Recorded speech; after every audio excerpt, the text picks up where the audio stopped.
this life make sense? Can anyone tell where I've done?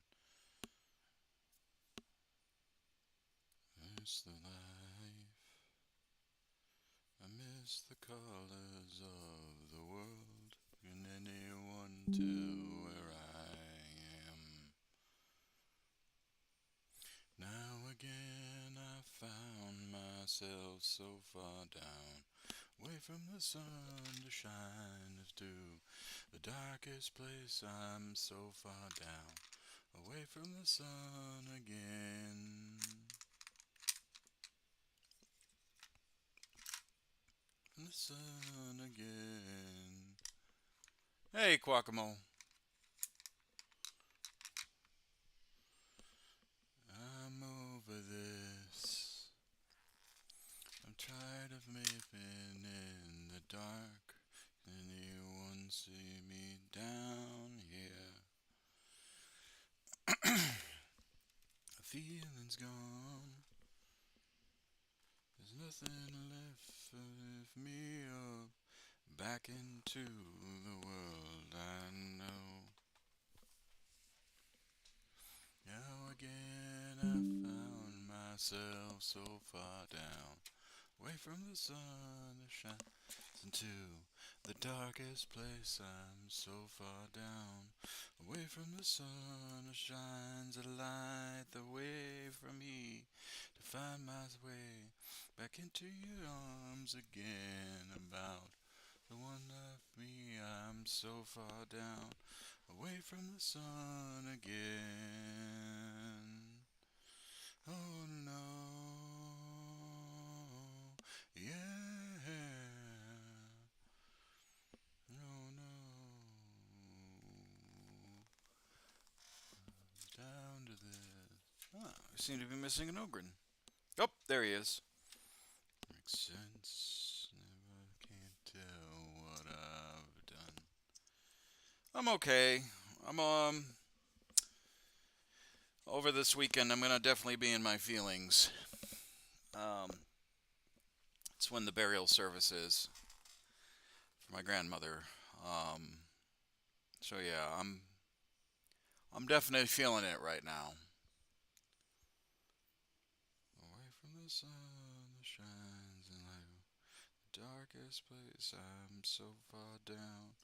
Away from the sun that shines and light the way for me to find my way back into your arms again. About the one like me, I'm so far down, away from the sun again. Oh no, yeah, I'm gone.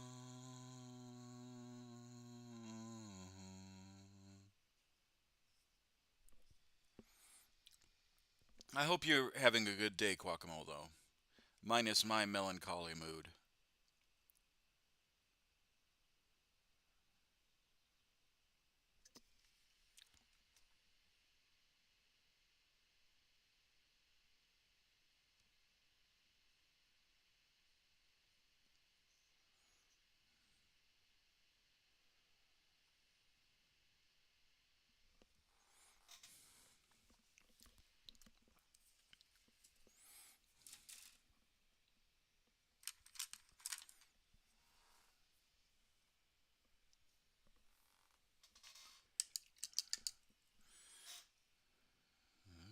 This world has too much.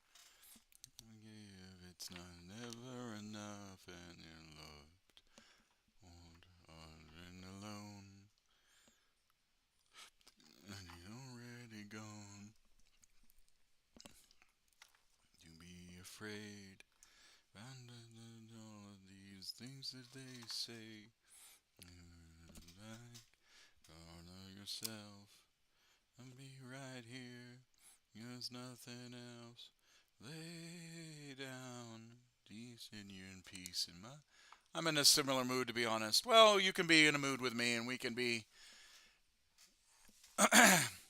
have our company together. Silence remains.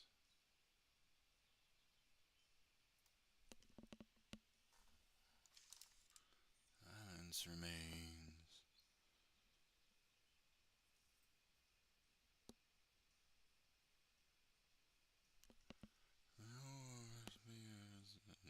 You're scared.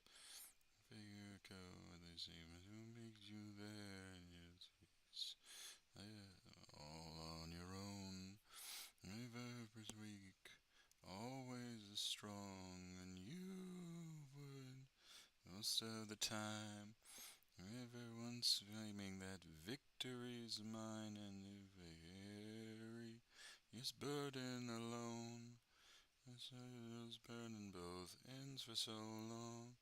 Lay down, rest here in peace, my arms down. Oh, and you're safe in the storm and the rain and the morrow pain. However, I am thinking about building a newish 40k army for 40k. Oh well, what's the army?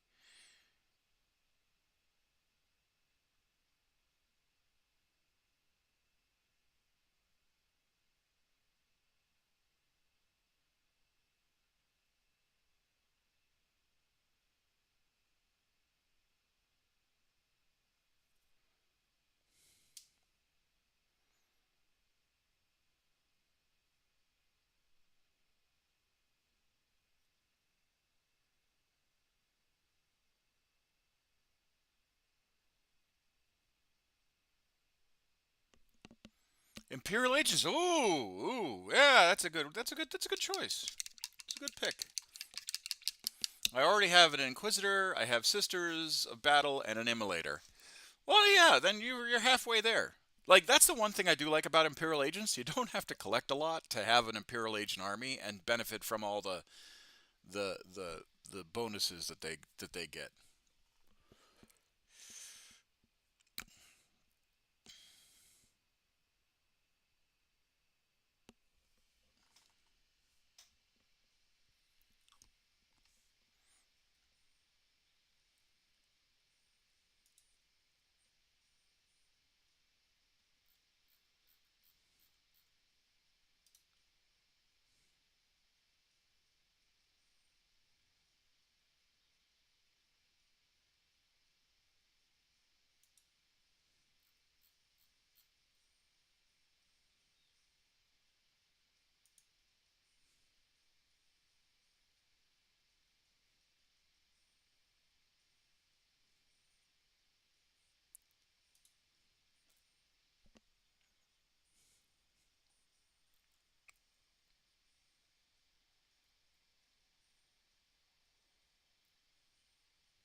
If I can find it, I'll have some Death Watch, maybe a Sanctifier. Ooh, that's a good one.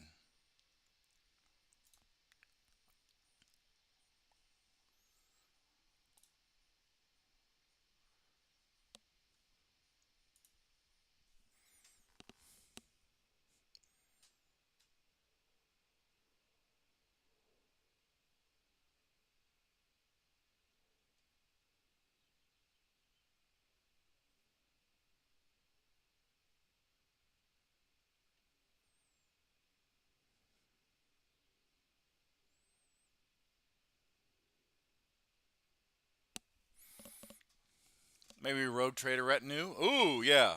No, like I said, the Imperial Agents are really easy to collect, mainly because their main battle line is either Grey Knights. Well, before I speak on it, do I have their codex? I think I do. No, I have Knockman Gauntlet. I don't have their codex. I thought I did. I thought I did. Well, here, let me pull out the army builder real quick.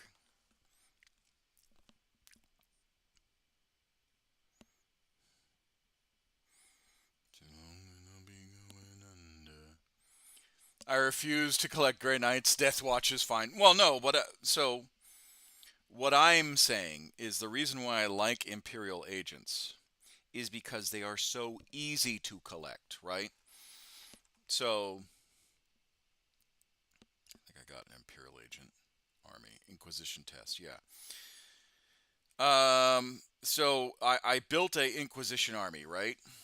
And I did it based off of the fact that I've got this box set. Hold on. Well, I can't dig it out right now because it's buried. But I have a inquisitorial. I have a combat patrol Imperial Agent breacher set, right? And I think it's got quite a bit, right? Um, so technically their battle line, right? Their main battle line for the Imperial Breachers are the Death Watch kill team and the Aquila kill team. And then, or sorry, not Imperial Breachers, Imperial Agents. I misspoke.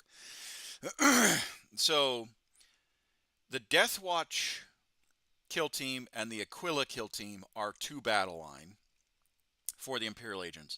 But then you have the Adeptus Arbites Vigilance Squad and the Navy Breachers, right, as their battle line. And then, but if you don't have their battle line, right, if you don't have like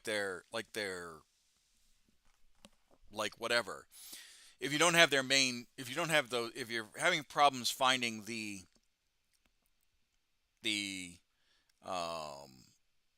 here, let me duplicate this. If you're having problems finding what's it called,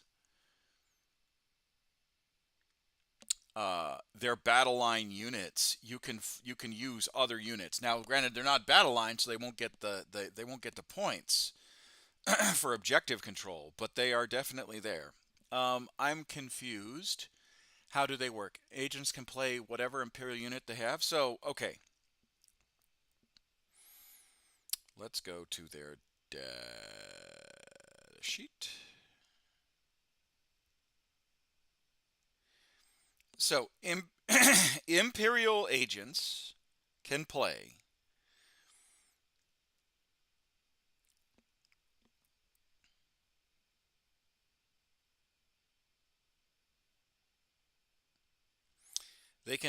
Sisters of Battle. They can play Void's Men at Arms. They can play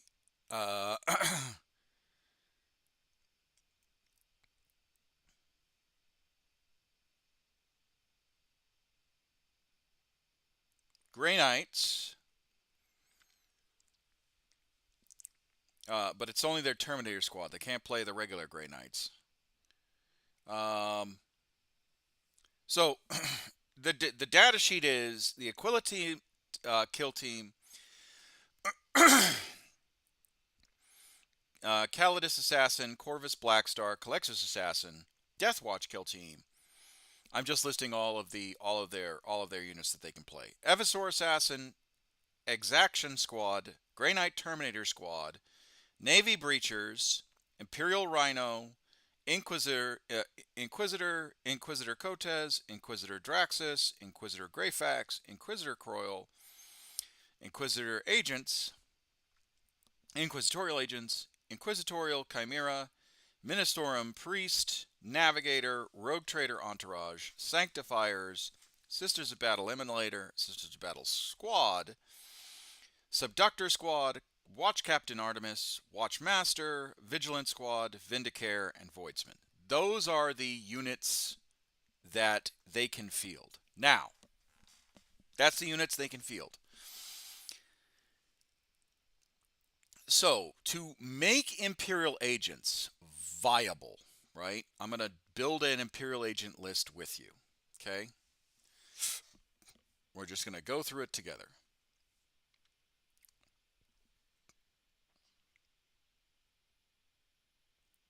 Oh, no. I wanted to delete, not duplicate. So, what kind of an Inquisitor do you have already?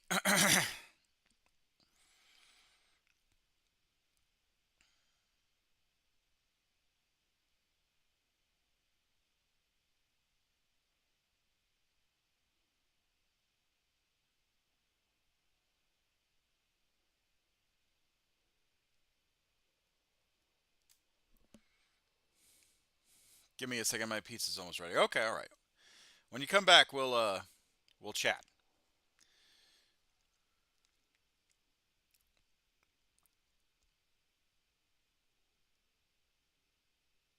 Because I have I have an idea of what you should probably have.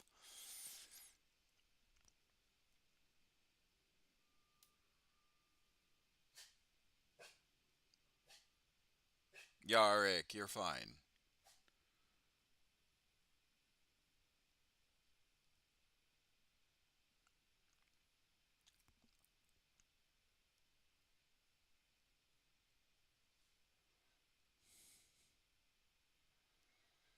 We're just deleting everything, and we're only leaving the Inquisitor because I've got an idea. I've got an idea of what you can do to make your army.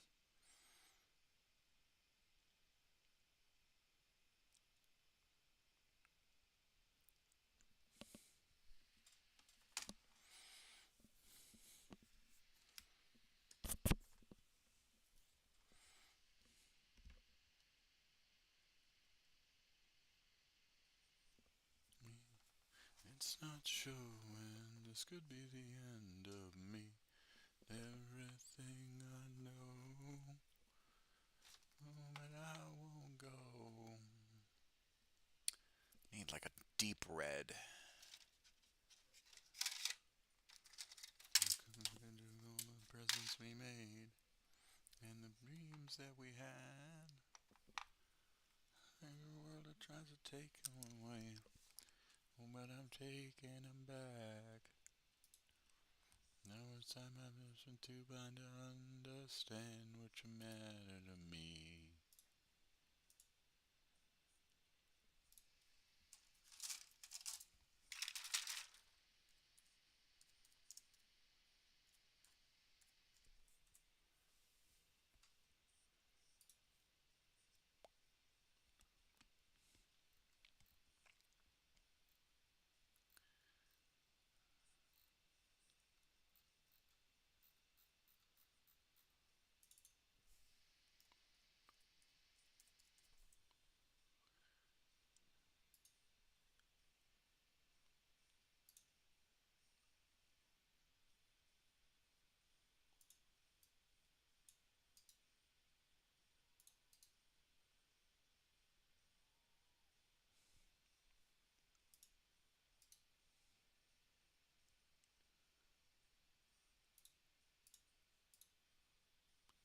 There might be more than you to me.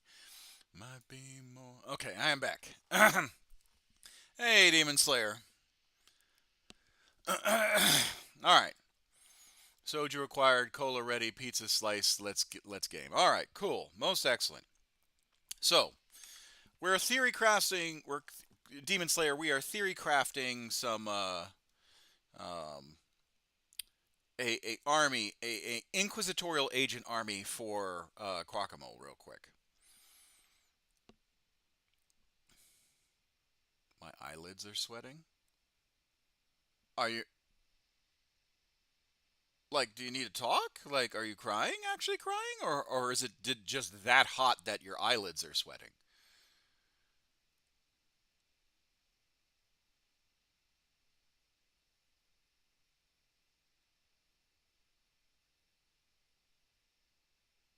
Like, we can all be sad boys together. I am totally fine with that. I am totally fine with that. I'm in my feelings too, and we can talk about that. Hell, it is men's mental health.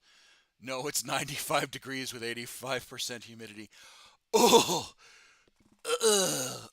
I threw up a little bit in my mouth. Thank God for AC. Oh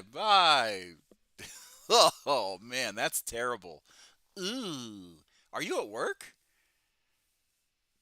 Or are you just out and about doing chores and you decided to pop in and say hi? Which I'm flattered if you did.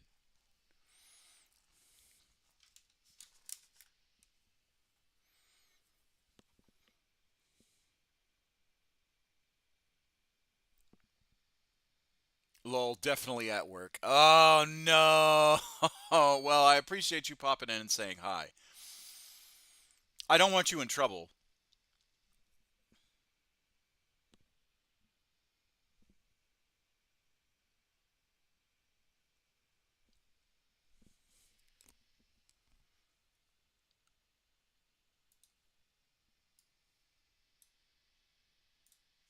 I'm currently looking at this.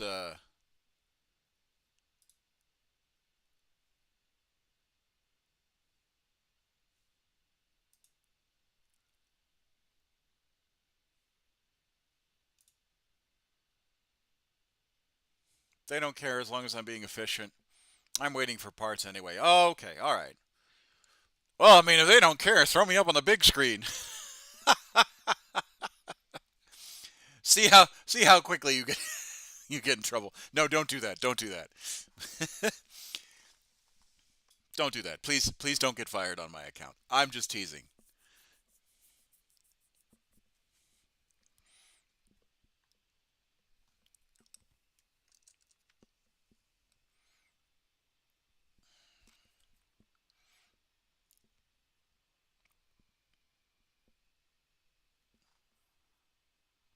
We're doing his cigarette or his cigar, and I'm gonna try and do this anyway.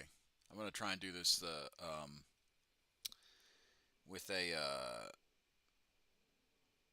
try and make it so it's lit. So it's like a deep orange and some yellows.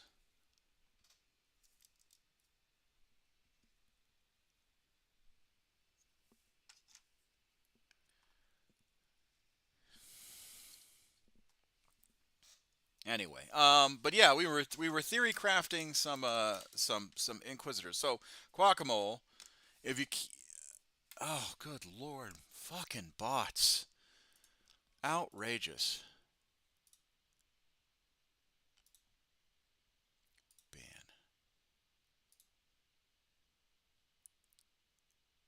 Oh boy. So my army will definitely have some sisters. I think an emulator, a quill team for sure, rogue trader retinue because I love their little freaks. All right. So let's do this. So you want a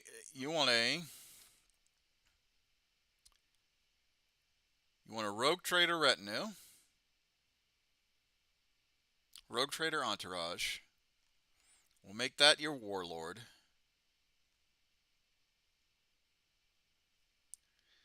Um, do you want an inquisitor? Do you want a named inquisitor?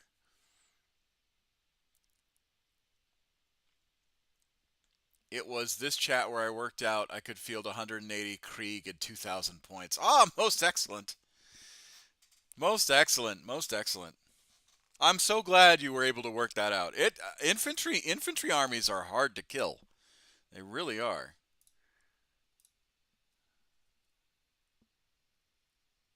I forgot her name. Greyfax? Draxus?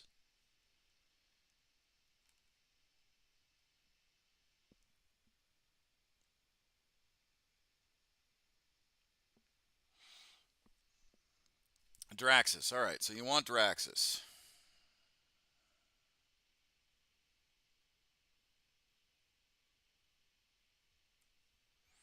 Okay, we'll make her your warlord, just because she's a named character. And I'm pretty sure she gets bonuses as being a warlord. All right, so you have a rogue trader. Here, let me get rid of this other inquisitor. Okay, you have a rogue trader entourage and an inquisitor Draxus. Any other HQ characters? They are Minotauran priests, a navigator, watch captain Artemis, watchmaster.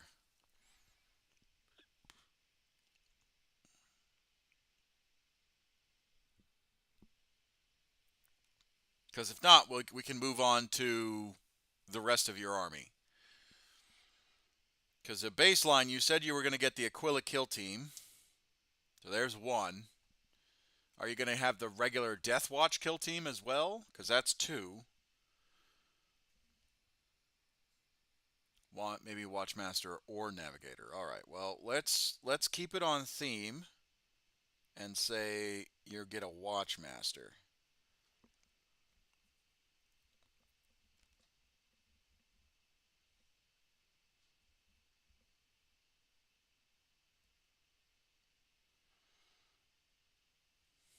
So currently, right now,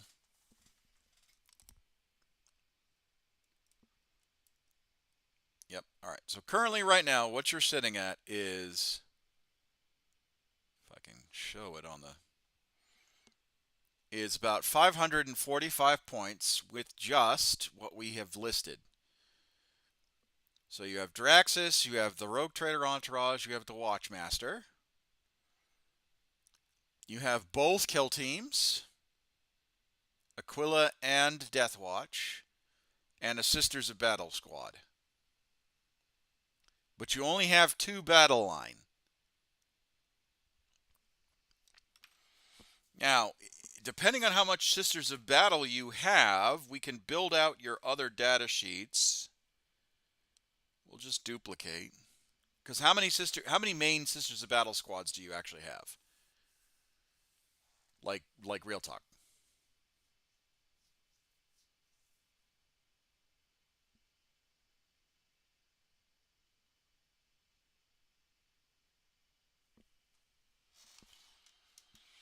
I might add a second squad. I have 2 squads and an immolator. All right, so let's just throw those 2 squads and an immolator in.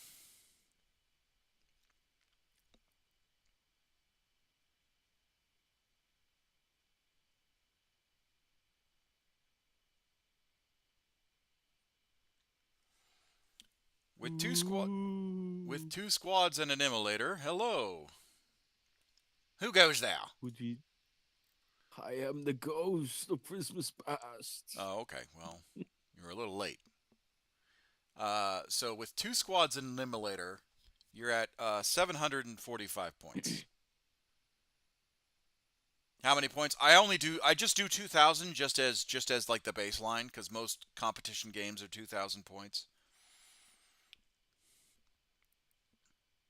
But even if we were to do 1,000, you've got 100, you've got 235 points to play around with.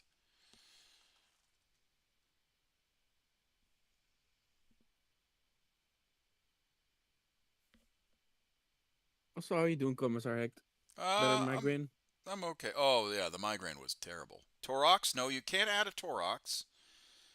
Hold on, I'm about to. There's a website for that. Um, Public free one.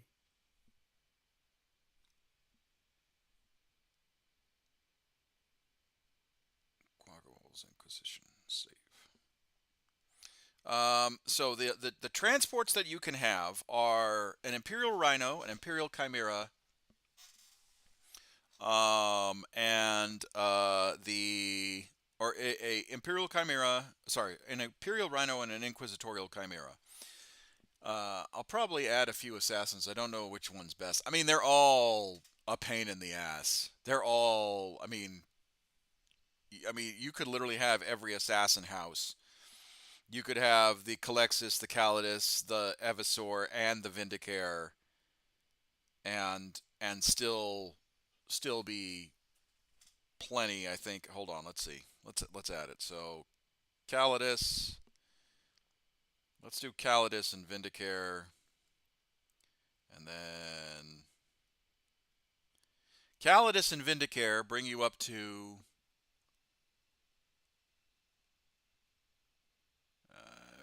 if it'll function. Calidus and Vindicare brings you up to 955. If you're just doing 1,000, I don't know if there's any units that are 45 points. You can always use bonus stuff. I think like special Hold on. thing. About to find out. About to find out. There's a 55 point. 65. Oh, well, Minister and Priest. If you just wanted to do 1,000, you could add a Minister and Priest, and you're going to be at 995.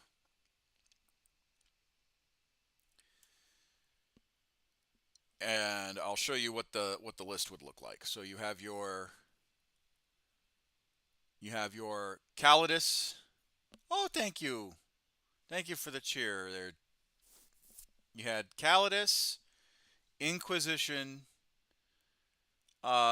Inquisitor Draxus, Minotaur and Priest. your Rogue Trader, Vindicare, and Watchmaster. So those are your characters. You only have 2 battle line, which are your kill teams.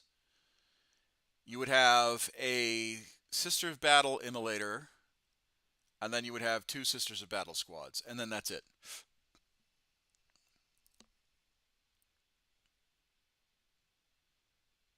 And that's that. That's what you would have, all told. And that's 1,000 points, or just shy, 5 points over, 5 points under 1,000, which isn't. It's not bad. It's not bad.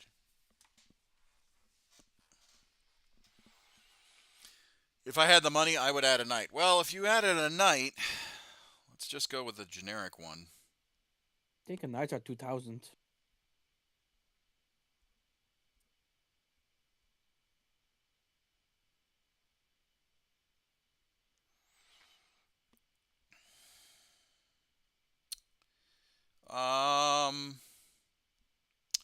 So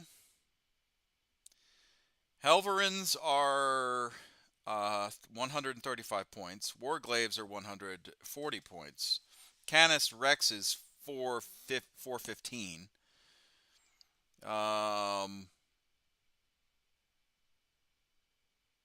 Destrier is 225. Knight Defender is 415. Knight Crusader is 385. Knight Castellan is 410. A Knight Errant is 355. Knight Gallant is 355. A Paladin is 375. Preceptor is 365.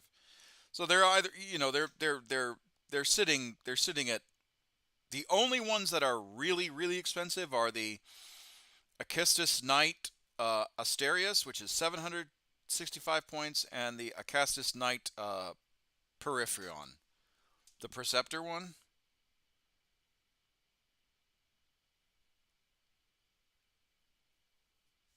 If you were to get the Preceptor one, you're sitting at 360. So you still have plenty. I mean, even in a 1,500 point army, you still have 140 points to go. Yeah, Canis Rex. You do Canis Rex as well.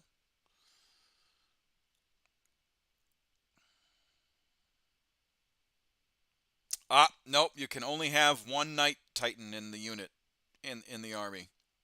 Can't have 2.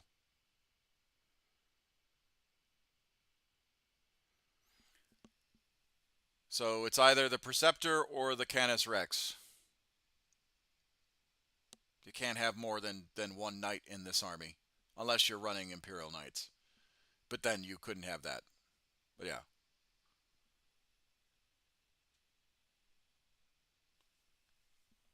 Oh, the Preceptor is Canis Rex? Oh. Well, which one would you want? Would you want the Preceptor or Canis Rex?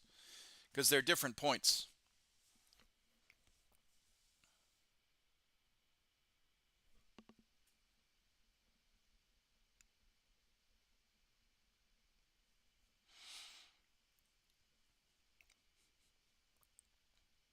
I like building armies.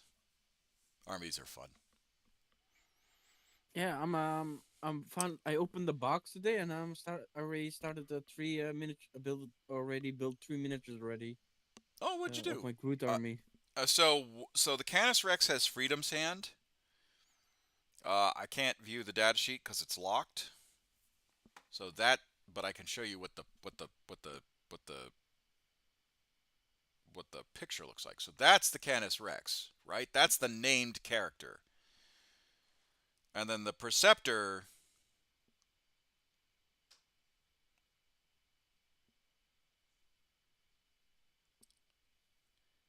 because the Preceptor says Reaper Chainsword. Commercial break in progress.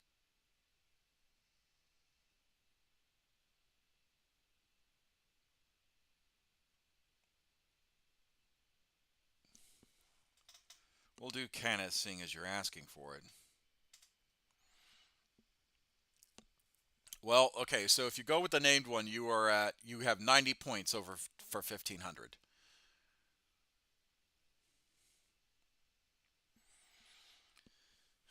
Which if you were to do that, let's see if there's a 90 point model that you can use.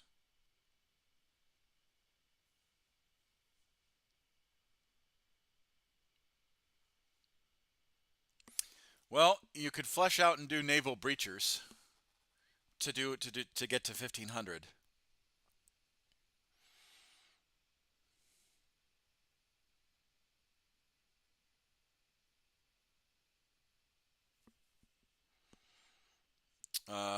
They Uh, look, maybe add they a look cool.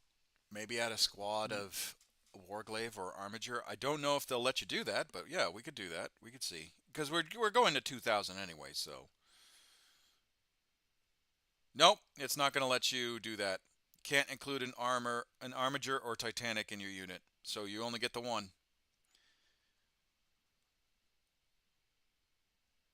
You can get a named Titan. Oh, naval breachers are cool too. All right, well there's your 1500 point army right there.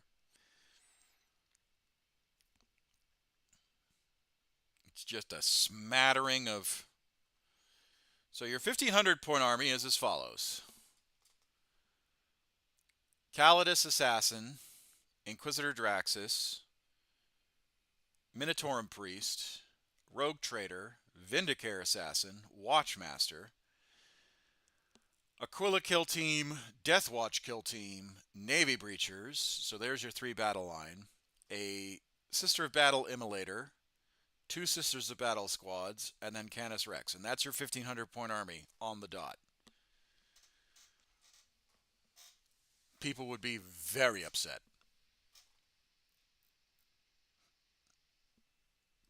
To try and fight this army.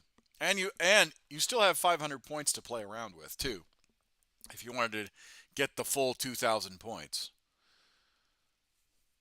Your 1000 point army would be without the breachers and without Canis Rex. It'd be 955. People would be upset. You say, yeah, I mean, because here's the thing: you've got a lot of named characters in your army, and a lot of named characters means a lot of named problems.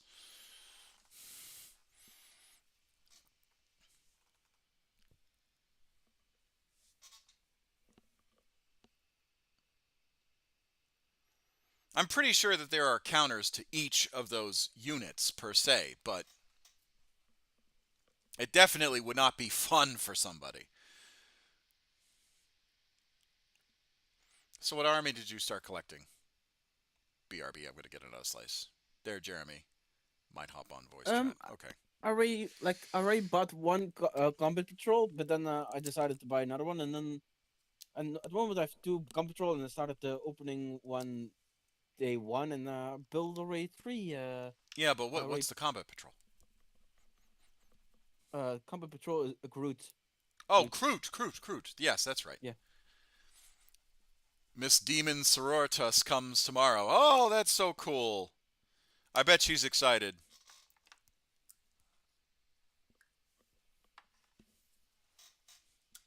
I'm going 1,000 points at the moment. Well,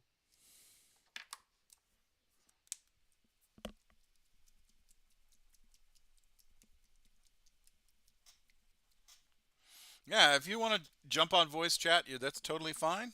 Just remember we are streaming, so no naughty words. that's a brown. God, what's a good like dark color? Wild Rider red. Do I have another Wild Rider red? I gotta have something.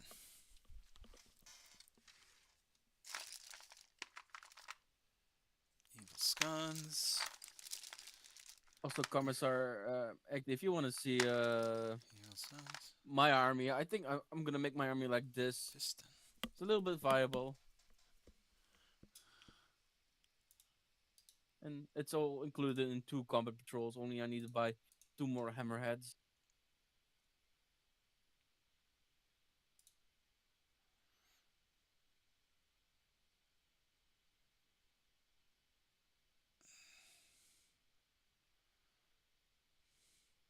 Don't be a.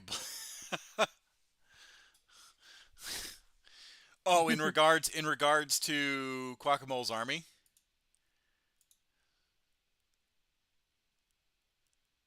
Hello, Quackamole. Hi. Hi. I don't see the list. Oh, it's strange. Yeah. I did. Maybe I have to share the link of. You I you just did you copied the did it URL. just gives me a blank list. It just gives me a blank Let me try to find out how do I share the link.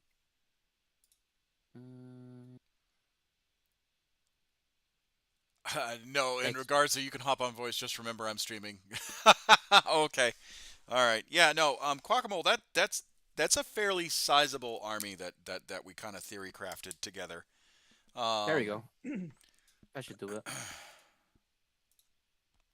It's funny because before I started actually building my sister's army, I was already planning on getting like the Vindicare assassin before the the Vindicare. Imperial. Yeah, before the Asian of Imperial Agents existed. Yeah, it's a good list what we made. The problem is that again, you've got a lot of main characters, so your opponent's going to have a lot of main character problems. But sorry guys, I'm just trying to find a good yellow to start this cigar with. But the biggest issues you're going to run into, what you're going to run into is you don't have a big battle line, and if someone has enough stopping power, you know what I mean, when it comes to like Mm-hmm. tanks and oh, I think this red is toast. Yeah, people all said Groot's army, Groot's problem is just tanks. They can't pierce armor that well. Well, I'm talking about Quackamole's Oh, army in fuck specifics. Quackamole. Um, What is he using? we were theory crafting an inquisitorial agent list. All right. Um, and again, I like what we did. The problem is that you like if someone comes with a heavy answer, your battle line's going to be paper thin. As far as your Kroot um, list, yeah, the only dedicated anti-tank I see is your Hammerhead gunship. Yeah. Fun Um, fact though, the Lone Wolf, if you equip him with the rocket javelins, they also good at anti tank, and the far stock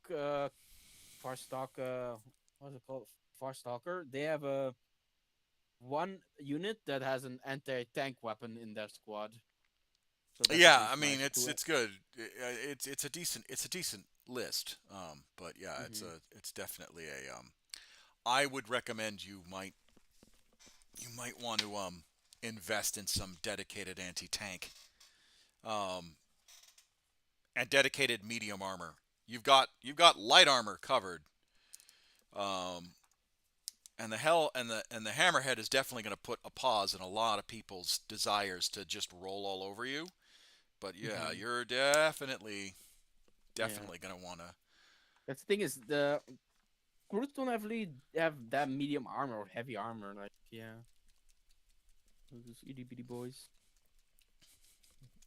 But who knows? Maybe 11th edition brings in medium armor like the giant Groots dinosaurs. Who knows? The Kotox? Oh, the Crutox? Yeah, yeah. Crutoxes were the bane of my fucking existence back in fifth and eighth edition. In the previous editions when Forge World was releasing them, everybody who wanted a crude army had Crutox and Narlox and other big crude Yeah. creatures. Bane of my existence. All right. But yeah, that's the army at the moment that I have. I have two It's not a combat bad army. patrols. It's not a bad army. Oh, there's the Wild Rider Red. The I only was one I need to buy is a hammerhead still, but I'm finishing up the two combat patrols army first, and then we'll see what happens in the future. Yeah, it's not a bad Okay. list. Again, I think you'll run Mm-hmm. into an issue where uh, I think Can't you'll run bend in heavy armor. yeah, where heavy armor, and then because most of your crew are very lightly armored, Mm-hmm. um, incredibly lightly armored. Anyone with medium penetration is just gonna, your unit, like a dedicated heavy bolter squad from Imperial Guard or autocannons or whatever. Gonna have a field day with me. Oh yeah, yeah, they 100% are. So you need to really focus on using the terrain to your advantage and getting quick, fast, and in a hurry across the board. Um, Yeah. So, also read in the Far Stalker squad they ignore cover, and that's also funny with the birds. I was thinking maybe adding the Sanctifier kill team. They look they look nice. so Sanctifier isn't battle line; it's just another data Mm, sheet that you can use. So the the issue with your um, army, Quackamo, is the battle line. is the fact Mm-hmm. that you don't have battle line. You've got a lot. It's just not great. Like you have two battle lines, and unfortunately, I don't think you can duplicate kill teams. I think that I don't think so. I think that there's a rule that says you can't duplicate kill teams. Um, Oh, I think the I, only or let me correct myself. because I think that there is a yeah, rule sorry. that you can't duplicate named kill teams, because I know that you can duplicate Kazarkin. I know you can duplicate Roots um, because the Far Stalkers are kill teams. Kroot. Yeah, I know you can duplicate Kroot. But I don't think you can duplicate the Aquilin kill Okay. team and the Death Watch. Or I think you might be able to duplicate the Death Watch kill team. But Swatch. um, but yeah, so you'll run into a. I have a fuck ton of red and not a single bit of orange. So I gotta. lucky. I guess if I add the Grey Knight a battle line, So there's no Grey Knight battle line. I thought that there was. There isn't. it's Um, just the Terminator squad. Okay. it's just the Navy breachers and um the Arbites. Arbites, yeah. Hmm, okay. So go figure. I was wrong. So what do you think is the best anti-tank weapon for Tau? Well, Hammerhead, yes. Battle suits are definitely a viable option because unless they've changed the rules from the last I've Might. encountered them, they can move, shoot, move. Um, uh, if you're looking for something that can get across the board really quickly and deal um, uh, a large amount of burst damage, anything with anything like the hunting lances that you were talking about, if they're strength 10 or strength um, if they can give like a strength 10 or a strength uh, uh, 12, if they're strength 10 12 weapons for that one use, and they can do a lot of damage and they have high armor pen, Mm-hmm. um, you can do that. Yeah, honestly, I think that your biggest issue is the fact that Kroot are squishy. Um, Little I, birdie boys. they don't have a whole lot of armor, and I think their toughness is either 3 or 4. I don't think they're toughness 5. Let me see. Um, I have my codex here. I sure as hell think that I sure as hell don't know if their toughness I sure as hell So the I think the strongest root unit is the lone wolf. I think it's 6 wounds. okay. 6 wounds is definitely nice. And if it's Normal. a lone operative, then I can't target it, or anyone can't target it unless they're within 12 inches, or someone spots it. It's a character. Yeah, Yeah. Uh, But normal Groots have like far stock I'm using have 7 movement, 3 toughness. yeah. Yeah, So that's plus save. lost guns are gonna be a threat, right? True. And then they're probably 1 wound each. So yeah, it's anything dedicated like that, you're gonna run into a problem. Yeah. Though the Grutok's rampage is like the cavalry I have is 6 toughness though, and 5 wounds per unit. But that's good. That's good. All right, I'm gonna try and And also the nice thing, my shooters also have a lot of wounds and toughness, like the Grutok's riders, 6 toughness and 5 wounds. um. So Quackamo, you want to do this inquisitorial agent army? What brought this on?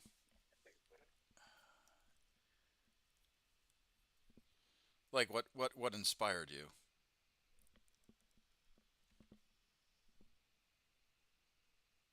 Hello. Hello. Oh, he might have gone already. Let me Might have- check. See. So me, Yeah, yeah. What There what we what inspired you to do the inquisitorial retinue?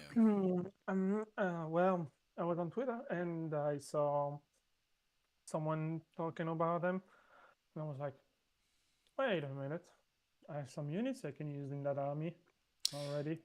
Yeah. I'm glad you have units that you can use. Okay, and then there's a little bit of gray ash around the rim, And so we can it actually. does look like it does look like a fun army to build.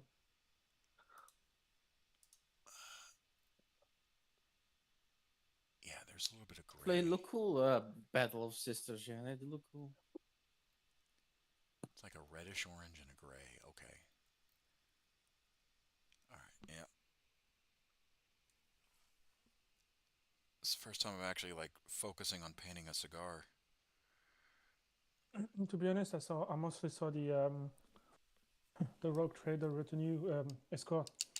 Very Oh yeah, no, the very Rogue Trader retinue is a solid pick. It's definitely fun and wild.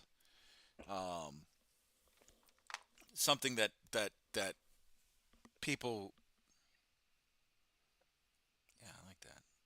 I like that. Now, there's bits of red in there, so we'll just red and yellows. So what we're gonna do is we're gonna take a light red, and we're just gonna dab it because I don't want to screw this up. There are no mistakes, only happy little accident. Oh, that's Remember true. that. That's true. If Bob Ross says that, Bob Ross. Yeah, I do know Bob Ross. Bob Ross was a master sergeant in the United States Air Force. Hmm. I don't. Also, he hated his afro. Funny fact. yeah.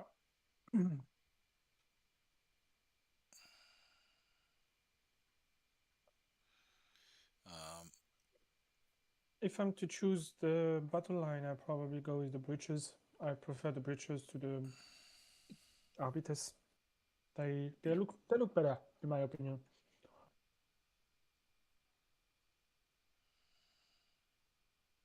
Of course, I'm basing my army mostly on the figs, on how they look. So yeah, but you know, that's a good way to. Oh, I like that. That's a good way to base your army, man. Like Hey, I just like to base my army on the feels, on the vibes. Totally fine, totally legitimate, 100%. I'm all for it. I don't know if you guys can see that. I'm gonna try and get the camera to cooperate, but I think I Yeah. did it. Not a big fan if you only make an army that's only meta. For the first time, you should not do that. Let's configure Build radio. what you like and what Hmm? you love painting. Yeah. If you love Yeah, painting I'm not looking to Nurgle, win games, but if I can win games for the the kill better, of team, course. Yeah. Mhm. for the kill team, the breacher team, I love the one with the shield that looks like a door from a submarine. Mhm. And there we go. I got the if I can get the camera to focus. There we go. Come on. Get it into view. There we go. Look at that. Look at that. That is a lit cigar. Ah, that's the first time I've ever done that. Look at that. Looking great. Yeah.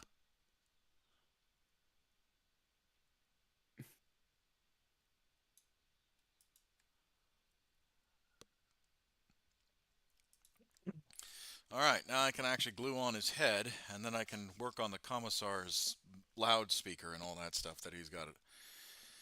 Also, I did look up a little bit how to play how to build the army too. So that's why I use the Aquilin team, because Mhm.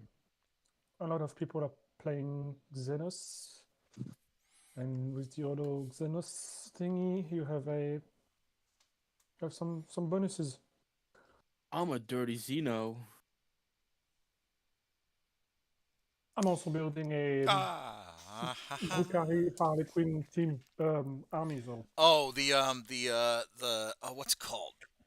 Oh God, it's a Reaper's wager. Yeah, Yep. Reaper's Wages.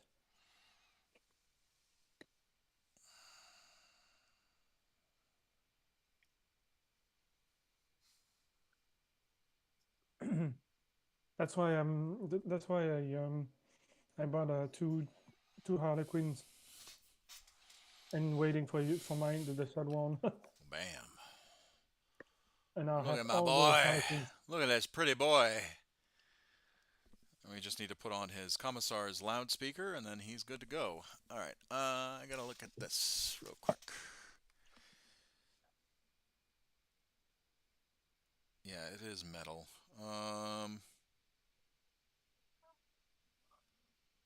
You want to know why I started the Groot army? Yeah, I'm just Commissar curious Hecht? why you did Kroot. You're the first person I know that is actively looking at Tau for Kroot or Kroot for Tau. So yeah. So I think 2 years ago, 3 years, I was doing Tyranids, I guess, but I just felt just didn't feel good about the Tyranids, and then after like this year, I saw they made like 2 years ago like new Groot units, and they actually look cool. Like Oh yeah. I think the old Groot units look actually bad, but the new ones are actually very good. I like. Well, But I'm then glad. yeah, Oh, I'm glad you like the new what's it called? Groot. The new Kroot. I love the Croots. Very, very, very cute. Probably my favorite unit was the XV888 bridge. Yeah, And the XV88. mhm. Oh, Other suits. the broadside suits. Oh yeah. The ones with Especially then the the I, ones two from the ones with the two rail cannons on their yeah. shoulders. Or you can make missile Oof. broadsides. Nah, the right cannons. but then I also saw they make it a combat patrol, so it's cheaper to buy Groot. So yeah, so fuck it. Let's do it again. Oh, good. I'm glad. I'm glad that you found something that like speaks to you. I always Yeah, like it more when players find their armies and it speaks to them and they're just like, yeah, this one's cool. Let's fucking go. And the kill team is pretty gorgeous. yeah. Like yeah, like the kill team weapons, like that's quite cool. Like one group that's like a spinning uh blade weapon that like that's anti tank weapon. There's like a crossbow bolter, Uh, quite cool, and some sniper rifles, the and bow, like there's a guy and with then the bow. yeah, bow as well. And there's also a guy, and the lone wolf has like literally javelins that with rockets attached to them. Kind of funny. Yeah. Yeah, man. I always love it when someone finds their army, because it's always a I don't want to be pedantic and say magical thing, but it is nice when you do find your Yeah. army and you're like, ah, this is me. This right here is me.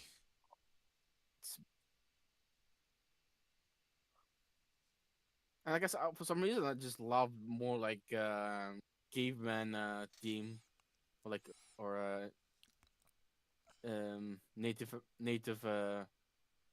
natives. Yeah. Oh no, there's definitely there at one point GW was experimenting with doing a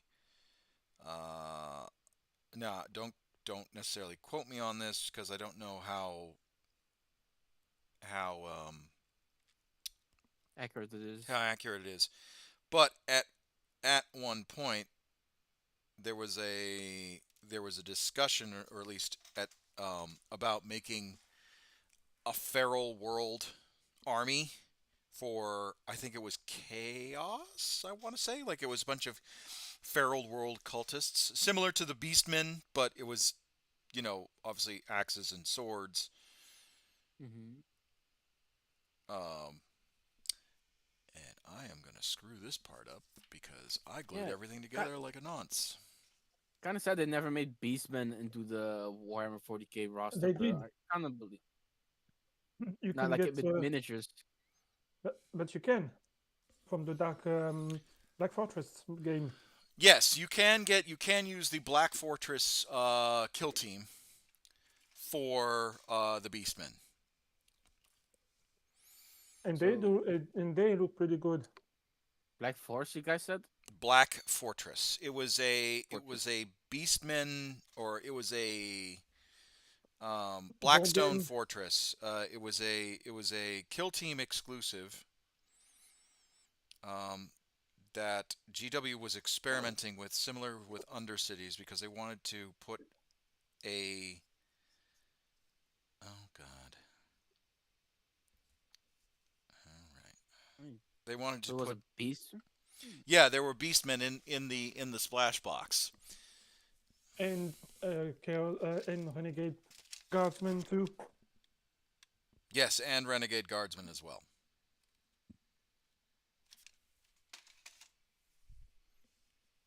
And the Solitaire is very, very strong in this game. Like incredibly strong. But I Like guess for they the never, yeah, never did the plan. I guess. Yeah, they never did the plan for the Feral World Chaos folks, and then the Beastmen integration. I mean, if you get the combat threshold of the Thousand Suns, you get some Zangor, Yeah, I Zangors. guess. And yeah, that's about it. Don't forget to pick up your Thousand Sons army where it's just Zangors. Nothing but Zangors. I'm seeing Okay. some models in Warhammer community. Some they're okay-ish. Trying to find the box though where they're written. I think I found it. Felagor Ravagers. Ah.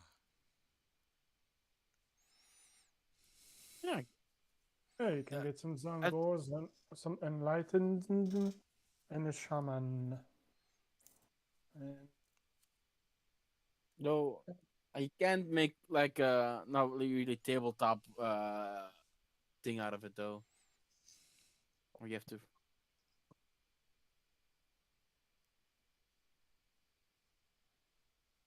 I guess you could use the Q Team Go mongers for if you want to make them like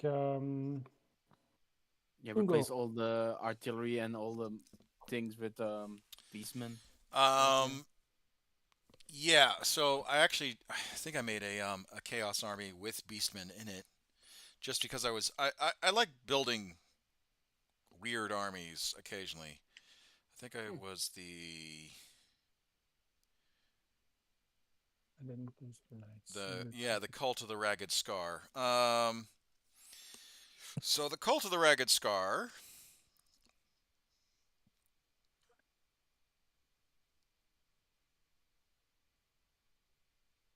Oh, it's over points now. But the Cult of the Ragged Scar had a Cultist Firebrand, a Dark Apostle, a Dark Commune, Master of Possession, Sorcerer and Terminator armor, and then a Traitor Enforcer with Ogren, and then two Cultist mobs, three Traitor Guard squads, a Cursed Cultists, uh, Chaos Bikers. I have to probably get rid of the Defiler and the Raptors. Hmm.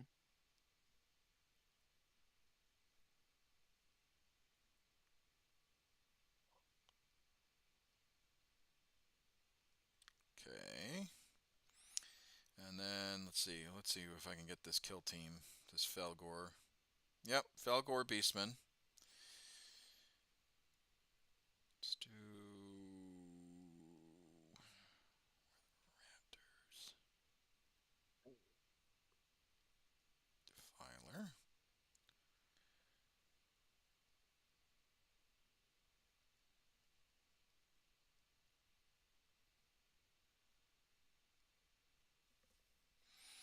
Raptors.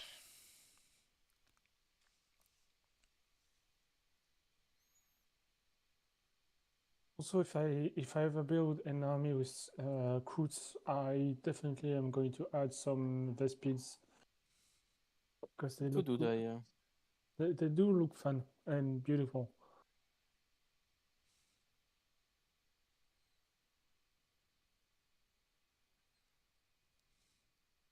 And I love using Vespids in Dawn of War.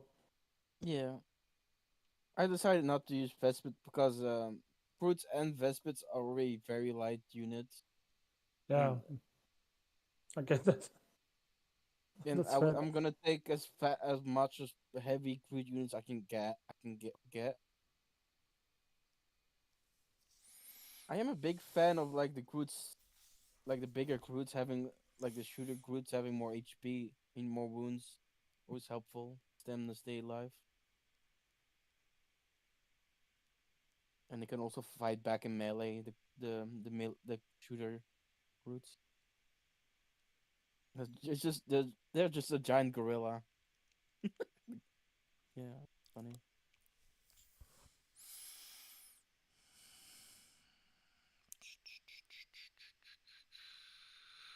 Oh, All right. Who can I give out for 100? I guess we can do another cultist mob.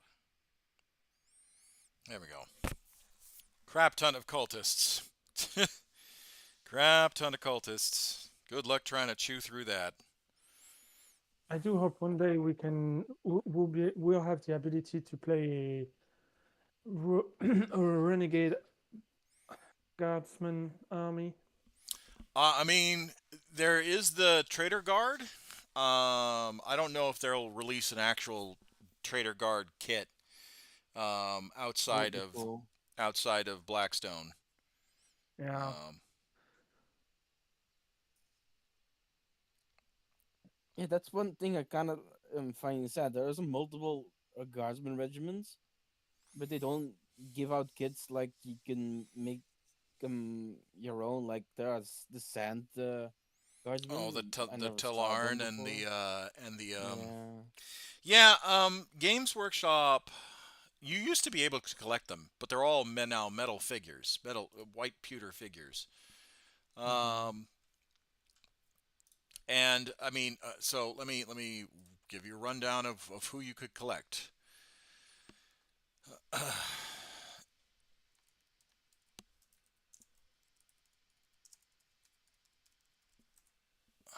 So you can collect.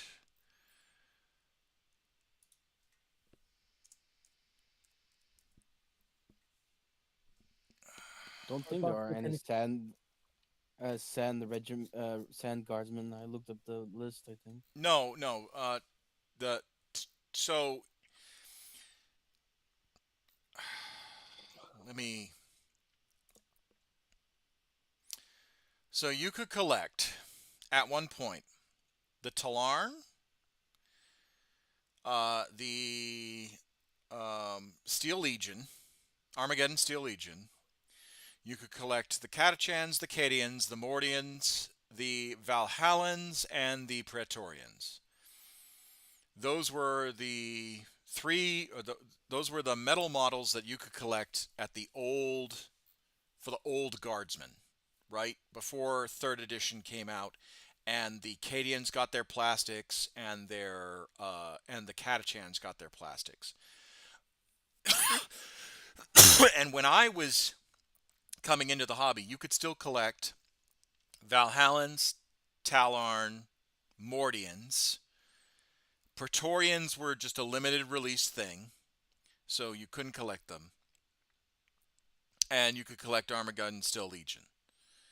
Um, and then shortly after I came, I think when 4th edition, the Talarn were considered out of print. The Valhallans were considered out of print. The Mordians were considered out of print. And the Armageddon Steel Legion were considered out of print. Um, and then they brought back the Talarn for Forge World, along with the Death Corps of Krieg and the Elysians. So you could collect a Talarn regiment for the Forge World armies, along with the Death Corps of Krieg and the Elysians, and then they went out of favor. Um, Shortly after, the Death Corps of Krieg turned into plastics, and the Elysians went the way of the buffalo and all that stuff. Um, uh, so the old metal models um, are, they're not a thing anymore, unfortunately. Yeah. You gotta like scout them out on eBay and pay eBay prices for them. Yeah, and it's probably very expensive. Also, I'm looking at the wiki. There were Tedians. Yeah, Tedians. They were available at one point. Yeah, Talayan Desert Raiders, Yes. Zukas. Hmm. Yeah. Yeah, just like There definitely was a lot of availability when I first got it, but this was 2003, 2004. Um, so things have changed, right? I've been 22 years in the hobby, 23 years in the hobby, and so unfortunately, things do go the way of the buffalo. yeah.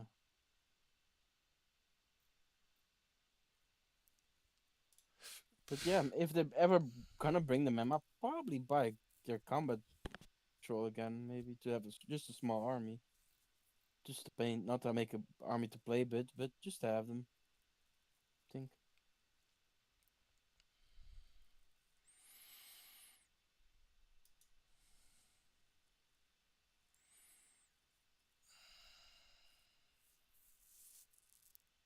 Yeah, it's definitely an interesting.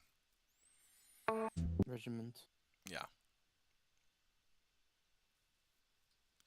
All right, back to it. Just waiting for this. We're waiting for this glue to settle so I can finish painting Hmm. No, this a couple of weeks Commissar. ago they did bring back the Vosterian. Yeah, the Vestroyans. Yes. Yeah, that was the last Imperial Guard army with metal models. The rest is just plastic. All right.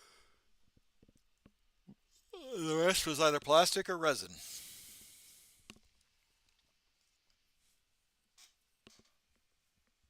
They have so many tanks. If you look at the wiki, so Oh yeah, the markers. there's tons of tanks for the Imperial Guard. Yeah, and don't want to know like how many tanks just got removed from the rule list. Probably There so are many. more tanks that have been removed from the rule list for Imperial Guard than other ranges had models. That's The pretty damn sad. the Minotaur, the Faldor Tank Hunter. All right, let's get to work on The some faces while Hades. that's gluing. Well, the Hades wasn't a tank. The Hades was an assault drill. Oh, okay. Forge World.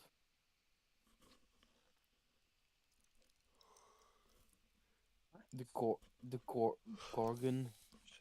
The Gorgon was not a tank. It was a troop transport.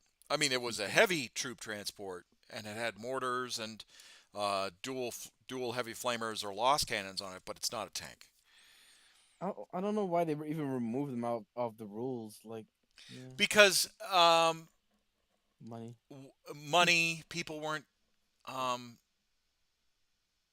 money for the first Yeah. part. People weren't using them, or if people were using them, it was a niche model. I mean, if you look at the rules for the Gorgon super heavy transport, it was cool, but um, No one used it. Gorgon Super Heavy Transport. Oh yeah, this one. Like, yeah, transports are not very popular, I guess, in the game. no, it's popular. It Hmm. was just you had to first. So here's the thing with Forge World, right? If you Mm-hmm. wanted to buy Forge World models, right, you had to buy, or sorry, if you wanted to use Forge World models, you had to buy um, the Forge World book. And the thing about Forge World models is that um, they were considered what's it called? Um, you had to get permission Non-official. from your you had to get permission from your other opponent to play, right? Oh, Um, and the thing was is that Games Workshop basically had to make a decision. Do we continue making Forge World models in support of,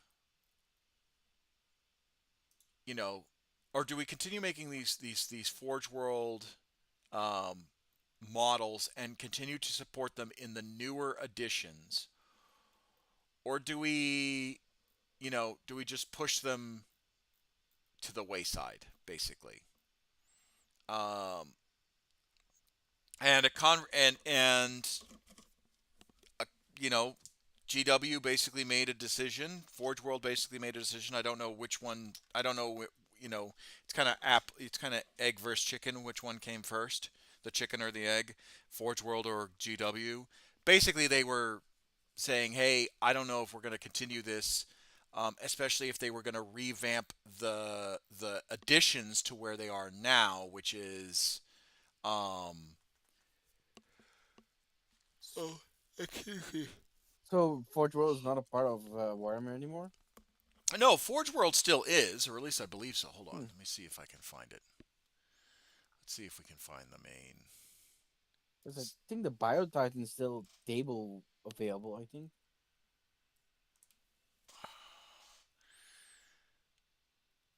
So the Forge World of the website is down. It's no longer Hmm. it's no longer a um, website Website.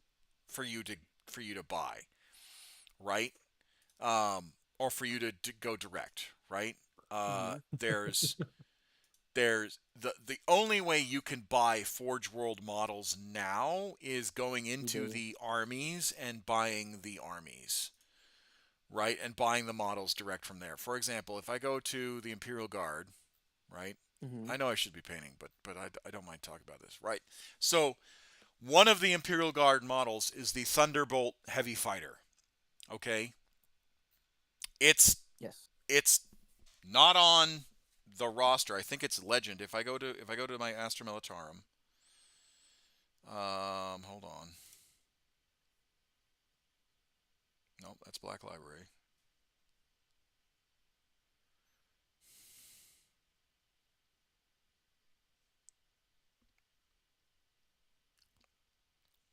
If I use other data sheets,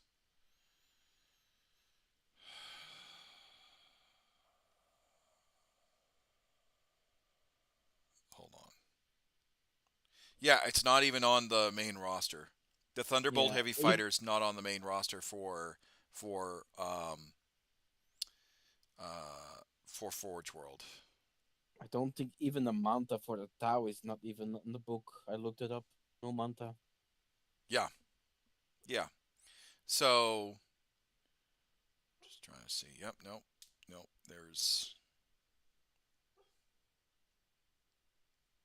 So there's no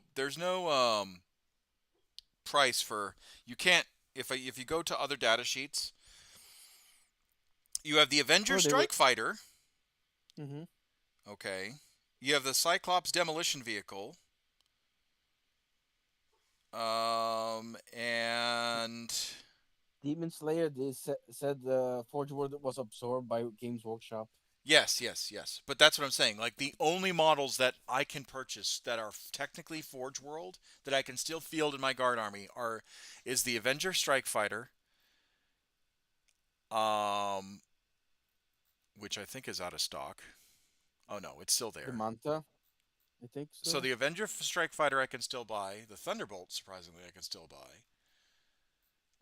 The Cyclops Demolition Kit I can still buy. But any other Forge World models, like the Marauder Destroyer and the Marauder Bomber, um, they are out of stock. Yeah. The And you Manta's can't also out and of you stock. can't even Yeah. field them anyway. So um, out of the three models, Forge World models that you can buy for the Imperial Guard, Um, two of them are, or sorry, out of the six technically. One, two, Mm-hmm. three. Oh, sorry, five. Four, five. Out of the five you could buy, only two you can field. Um, which is the Avenger Strike Fighter. Oh, excuse me. Hi. And the Cyclops Demolition Vehicle. That's it. Can't buy anything else. Can't purchase anything else. Do not pass go. Do not collect $200. Yeah. Yeah.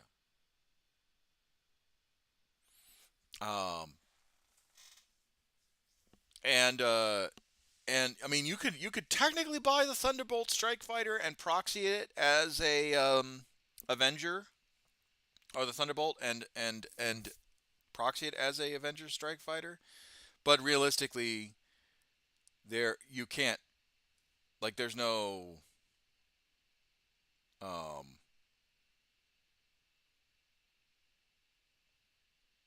yeah, there's no what's it called?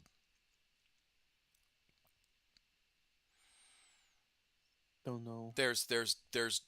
There are certain armies, there are certain models you can buy that are Forge World specific, but you can't field them. You won't be able to field them. Let's see if Like at there's. least the most bigger, like the big units, at least what Games Workshop says, sure, you paid so much money, you can still field them. I guess, but if you don't have them, you want to buy them, you're tough out of luck, right? Yeah, basically. I mean, you can buy whatever you want for your army, but you're not going to be able to field it. Can't Um, feel like, for instance, a Biotitan, because Biotitan is Forge World, I think, right? Or the Manta. I don't know. I need to check up how much points a manta was. Mystic. I think a manta is 2,100 points. They are legend. They are legend stuff. Yeah. So you can buy the manta for the Tau. Mm-hmm. It's not going to tell you what it is. Biotitan. Tyranids. Yeah. Because still available to buy right now with the Bio Titan. Hierophant So. Biotitan you can still buy. Mm-hmm. You can still have rules for. Um, the Tiger Shark, that's a Forge World model. You can buy that. Yeah. And the Tiger Shark is also in the book still. My codex. Um, and a lot of the other Titans you can buy, and they still have rules for. But Yeah. um, there are a handful of basically there's a handful of models that you're not gonna be able to field because they don't want to support. Games Workshop made the decision not to support them anymore. Hmm. But I guess legend stuff you can still play with, but not allowed in tournaments, right? Legend stuff. Legends? Yeah, Yeah. you have to get your opponent's permission. Oh, You have to get your opponent's permission to play the legend stuff. that's kind of stinky. That makes sense.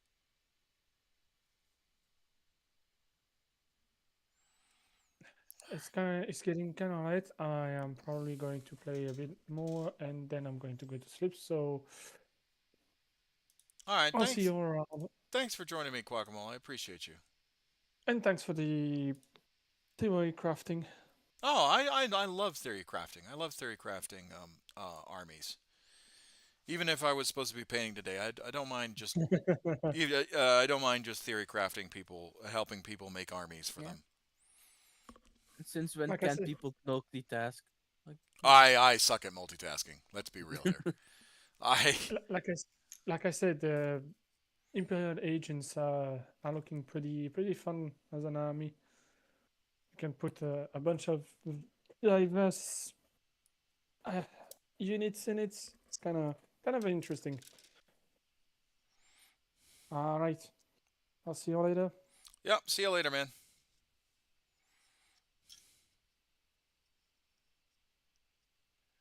probably my I would be very happy Groot if they re-update the models from the legend stuff that Groot have.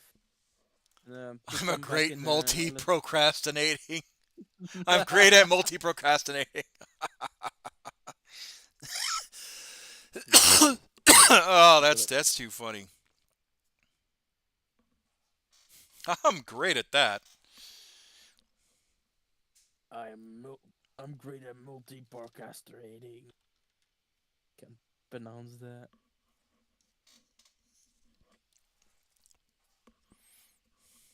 All right, let's get this armor pad on, and hopefully if Johnny comes on here. Also, Here those shortly. organs are older model, right? No, The they're paintings? newer models. Oh, okay.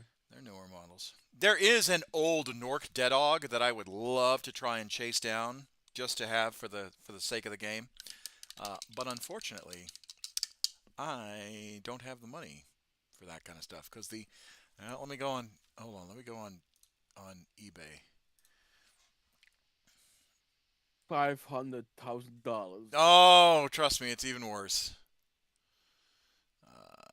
Let's do.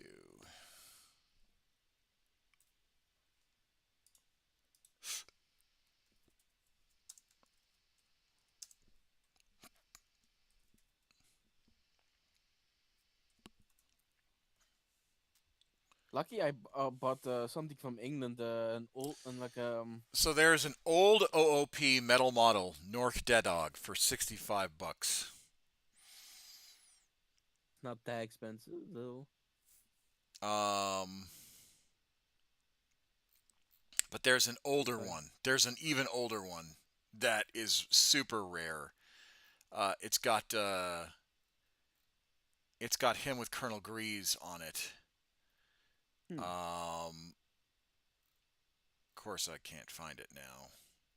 If someone was selling it for $100, you would definitely buy it instantly. Yeah, 'cause it's super rare. It's super rare.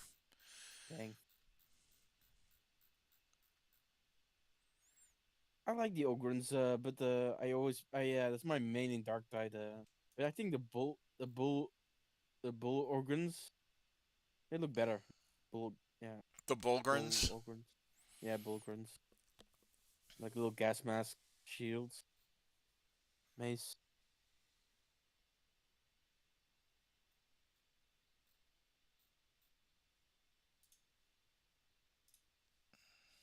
There was also a leak in Warhammer 40K Total War. They already showed some Ogrins shooting Yeah, with it orcs. wasn't necessarily a leak per se. It was more of a hey, we Oh got yeah, this. showcase. Yeah, Oh yeah. showcase. I still love it. I like what they're doing with it. I am a little worried about how taxing um the CPU, yeah. because even in the showcase as they were panning around you saw some stutter stops and I was just like Mhm. oh no, oh dear. And So just remember, there's gonna be more lasers, cannons, and yeah, shooting happening. So it's gonna be more taxing. oh yeah, no, don't try and play this game with particle effects on. You'll blow out your your your your computer's CPU. So we'll see what happens. I think it's a newer engine than the Warhammer 3 Total War. I from what they said that they were using it on the Attila engine, which I'm a little worried about. Still, that's not good. So. No, not that it's not good. It's an old engine, and Ooh, that's not good. and we can run into how to turn your Why not? hardware into particle effects. Yeah, basically. I mean, you want particle effects? Just go ahead and you guys How can't to burn your house down in 3 easy steps. you guys can't see what I'm doing if I do it this way. I mean, Turn on PC. Turn on Warhammer 40K. Turn all particle effects on, and see the fireworks.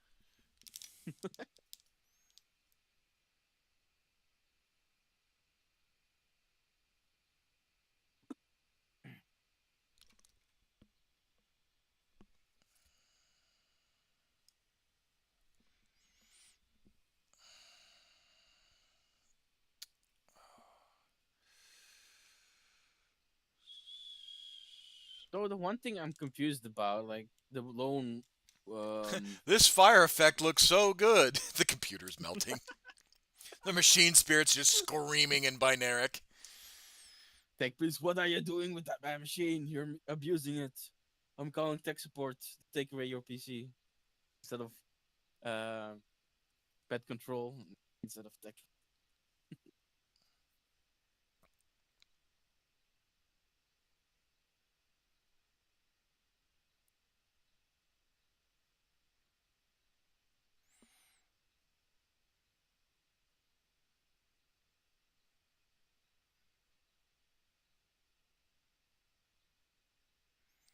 All right. Also, I'm gonna make my Groots white, so Make your I should crudes prime white. them. That's a Yeah, bold a move. bold Yeah, choice. I got a cool idea in my head. So I'm gonna make him white. So should I prime him white and then dry brush him white? I wouldn't dry brush. I would do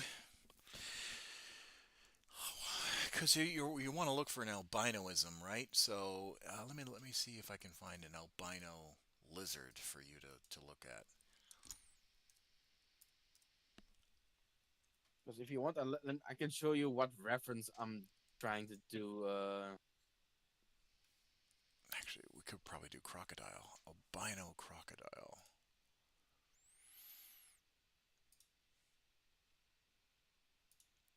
So I'm going white, red, and black.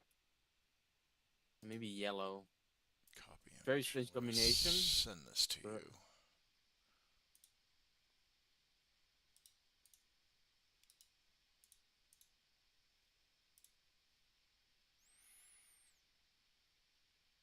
Oh, yeah. There. thank you. So that's kind of what you're wanting to look for, seeing as the Kroot are kind of lizardy. So it's not true white. It's like a yellowish off-white, almost like a Mm-hmm. bleached bone. You can do white, prime white, and then maybe some sepia tones. Do it that way. So I should prime right, prime white, right? Yeah. And not. And what should I do afterwards? And no, airbrush them with primal white. You said. No, prime white and then dry brush or like maybe use a shade to get that kind of off yellow color. You'll still have So. white, but it'll just Mm-hmm. add depth to the model. Okay. So primer white and then yellowish shading, Yeah. and then I can start painting. All right. But that's just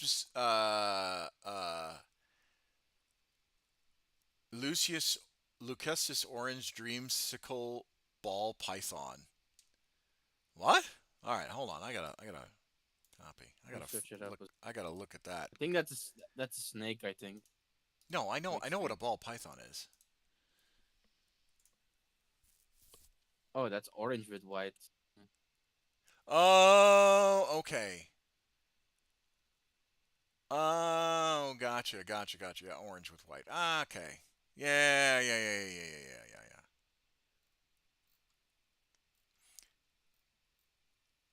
But the DM I send you is with the Butcher Vanity. I am gonna make them expired on that song, because and the song it's a butcher, about a bit about cannibalism, the Oh, soul of yeah. cannibals. No, I think I've seen that video before. Um, I, I want one, but they're super stupid expensive though. Yeah, most lizards are expensive. Um, I've never not ran into a lizard that wasn't up very expensive, pricey wise. You have to have good climate.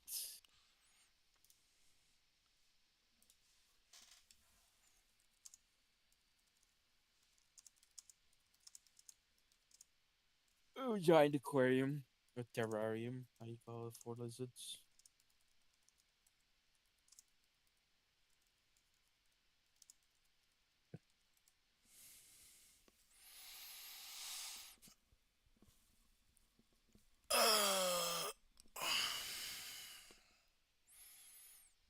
Also, I could make him also inspired by Fallout New Vegas, the white walkers. I'm also inspired by Fallout. Yeah.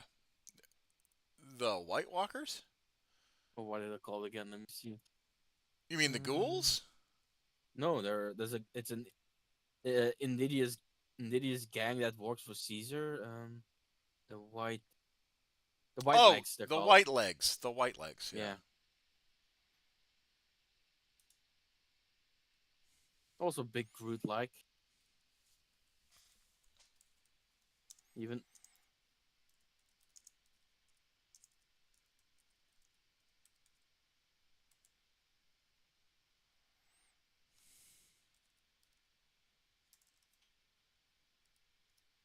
that's why I like Xenos more, because he can be more creative with colors, except with Necrons mostly can't. Because if you make Space Marines, you have to make it more dedicated color for the chapter. You can't start making them pink. I think they could, but yeah. No, you can paint. All right, here's the thing. And I'm going to say this once and I'm going to switch cameras really just to emphasize this. So let me just switch cameras real quick, just because I feel like I need to say it. Automod, I didn't mean to be a bully. I promise. Good lord. Why are you being a bully? Okay. Oh yeah. Okay. Alrighty. You're taking up Chicken McNugget's spot there, Demon Slayer. Normally, Automod bullies Chicken McNugget. Anyway, let me say this real quick. You can paint your army whatever the hell you want. Okay? You can do glitter for your Space Marines. You can bedazzle them, jewel them. You can do, instead of the standard shoulder pauldrons, you can do press-on nails. Like, you can make your models whatever you want them to be. The biggest issue is, are you that you'll run into is, one, will it actually work? Will it adhere to the model? And two, are you happy? Right? I hate, absolutely hate to see people being shamed in painting and building and putting time and effort into this hobby simply to be shamed because, it doesn't look right, or you're only doing it for views, or you're only shit posting. Name the gripe. I don't like it. Paint your armies however you want to paint them. If you prefer Xenos armies because you feel like it opens up your palette more, then go ahead and do that. But do not be afraid to make your army, whether it's Imperial Guard, Space Marines, Chaos, Xenos, anything in between, the way you make it. As long as you're having fun, that's all that matters in this hobby. Nothing else. All right, rant over. Right. Sorry, Gonna give Plague. I've Gonna give Plague Marines pink nails now and no 100%. If you want your Plague Marines to look absolutely grotesque and fabulous at the same time, go right ahead. If you want to make your orcs a pastel, a pastel color, a riot of rainbow, go ahead, yeah. go It's your ahead money. and do You it. paid for the hobby, yeah. The only thing that I would caveat to that is, there are certain paint schemes that you shouldn't and should never ever use. One, if it's a racial caricature. If you're using paint to make a racially caricature of a model, don't do it. Two, if you know that the paint scheme has been used by real life people to spread real life hate. Simple as that. You know, that's those are that's the bare minimum. That's the What if bar. someone uses a color scheme that is offensive, but he or doesn't know that was making it just to look like that? So here's the thing. Look, all right. Like, there's no, because here's the thing. You're not. All right. I'm gonna pour some water on that argument, right? When it comes to that particular argument. If someone we'll take it for example, because I've seen it occasionally, Death Corps of Krieg painted in Africa Corps colors. All right. First off, the Death Corps are World War I inspired trench warfare fighters. All right. Just because they have the name Krieg and their gas masks are moderately German looking does not mean it gives you the license to paint them like the World War II Africa Corps, or heaven forbid the German the Leibstandarte Brigade of the SA and the SS. Don't do that. Don't do that. Don't do that. You know what the color schemes are of those particular real world events. Don't do that. And then don't say, "Oh, I didn't know." No, you did know. And now that you're experiencing backlash, you're pretending to be ignorant. Hmm. Don't do that, right? Yeah. Um, if you, for example, I see this every time when people bring up, wanting to use historical uniforms. Don't paint your models like the Confederacy of the United States. Just don't. Don't do that. All right? First off, they're losers. Second off, you're going to attract people, even if you like the gray uniform kind of motif, don't then go and put the battle flag of the Confederacy on there. Just don't do that. Don't do that. Because that's a quick way of saying I don't know my history and I'm a big moron and I'm stupid. Like, right? Like, let's don't be a dick, right? So that's where I caveat, hey, it's your army, paint it the way you want to paint it. That's my caveat, because if I see an opponent that does that, I'm not going to play with them. Oh, what's the matter? You're being triggered? No, I'm not going to play with them. Funny enough, I've seen the Super Straight Space Marine. Um,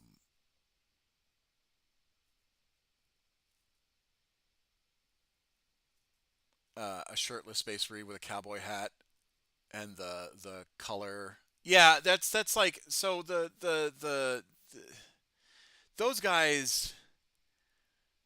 It was. Oh yeah, no. So here's the thing with that movement, right? Um, it's homophobia in everything, and a lot of them are, and it's championing, you know, stuff that's really gross, right? When it comes to not just the homophobia, but gender roles in general and all that stuff. And it's not. I have a problem. I went to go close my garage door so I could start going home, and the button's missing. It wasn't missing before I left yesterday. Ooh. Try and figure out. Yeah. So yeah, don't. I found it again. Yeah. Yeah. It's yeah. Don't be like that. Don't target people. Be a good person. I guess I live here now. Talk to one of your garage hands. See if they found it. Talk to one of your garage attendants. See if they found it, or see if they took it off to repair it. Because I know that some garage door buttons or controllers can be disassembled for repair.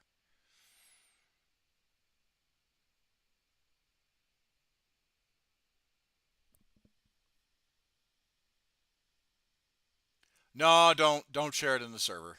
Don't share it in the server.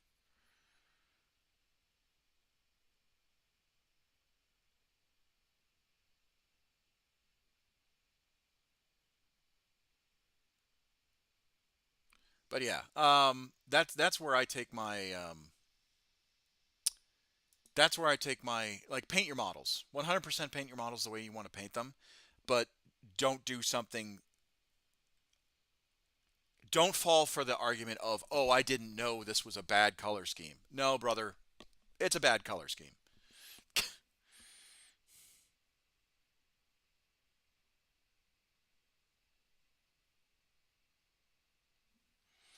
Because that's what dishonest actors use.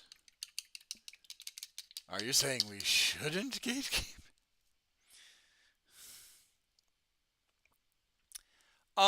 So a question was posed to me a couple streams ago. Um, that it was like, hey, if you run, or not a couple streams, but a while ago when I first started streaming, and we got into painting and all that stuff. Um, and it was, to me, it was, oh,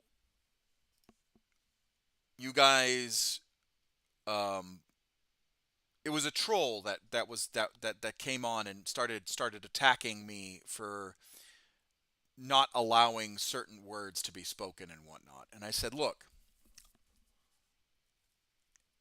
even if I wasn't active duty military, my job, what I'm trying to do is raise money for charity. And I have an image to uphold. And that image is, yes, I'm an adult, and yes, I'll curse and swear and all that stuff, and I try not to. Um, but if I want this charity to continue to support me in a manner that will help me raise money for charity, I need to be responsible with my audience, and I need to give them the content that they want and deserve, but also be responsible for the charity, right? Tiltify, for the longest time, was very active on my news feed on X and promoted my channel several times. So I can't abuse that, um, nor do I ever want to.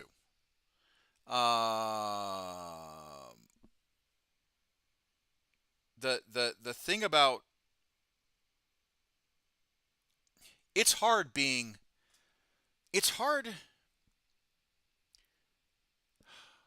What was I?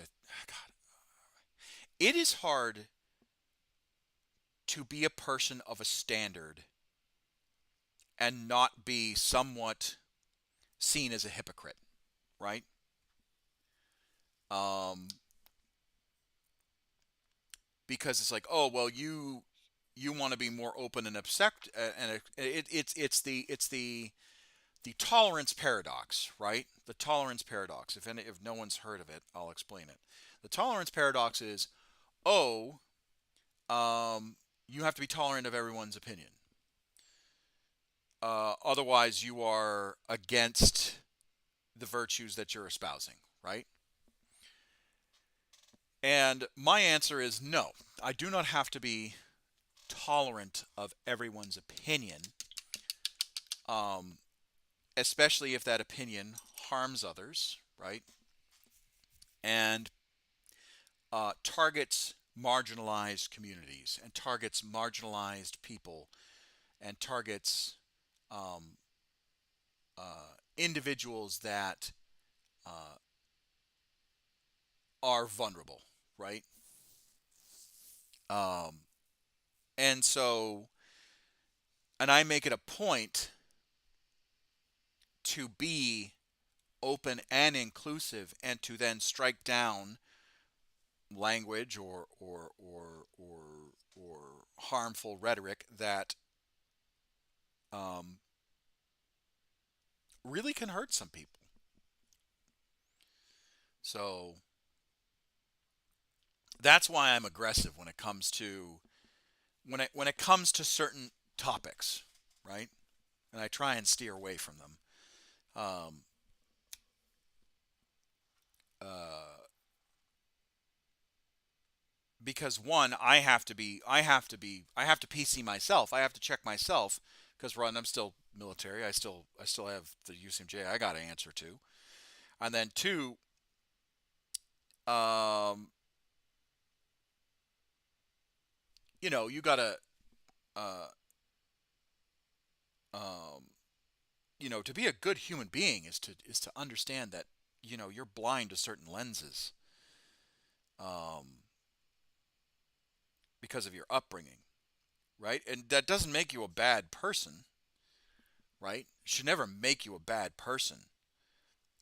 If you're blind to certain things, you just have to acknowledge that you're blind to certain things, and then, okay, now that you've acknowledged that you're blind to it, what are you going to do about it? That kind of a deal. Um, I don't know. Am I making sense? I feel like I'm rambling at this point.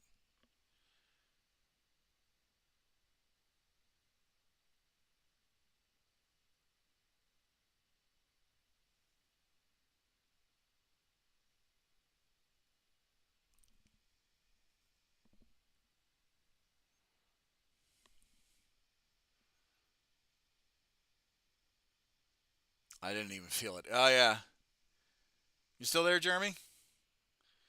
Sorry if you felt like I was yelling at you. I wasn't trying to. I was just. A lot of these arguments I've heard before, and unfortunately, a lot of bad faith actors use them to hide behind.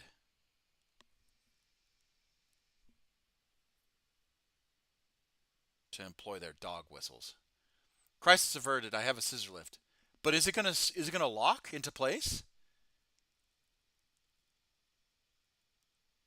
Your garage door?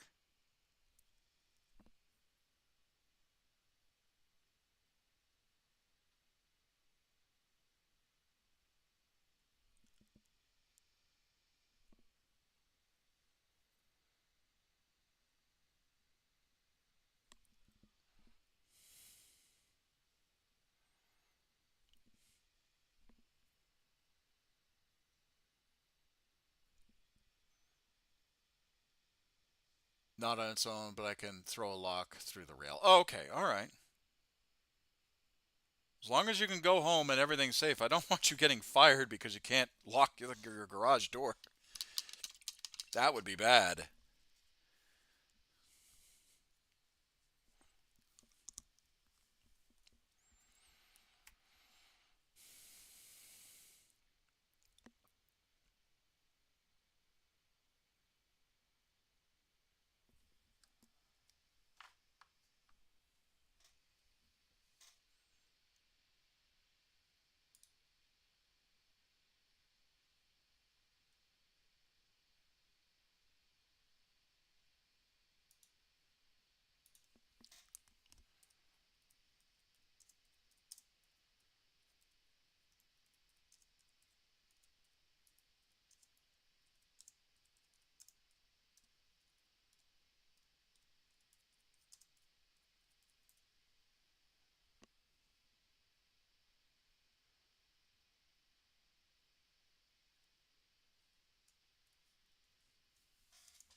All right.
Speaking of color schemes, I found a rainbow colored custodies. It's so beautiful. Oh, okay.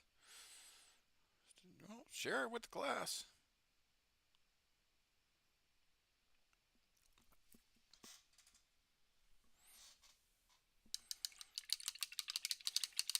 So, Demon Slayer, what were you working on today? Just cars in general, or do you work on specific vehicle platforms?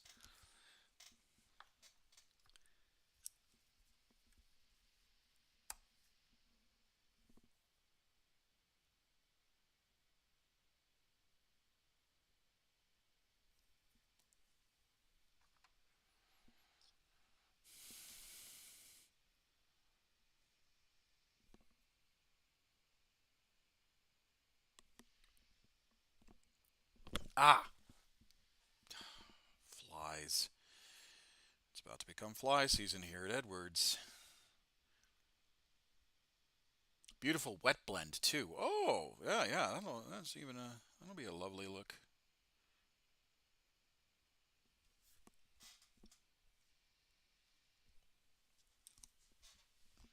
Let's see. Oh yeah, that is lovely.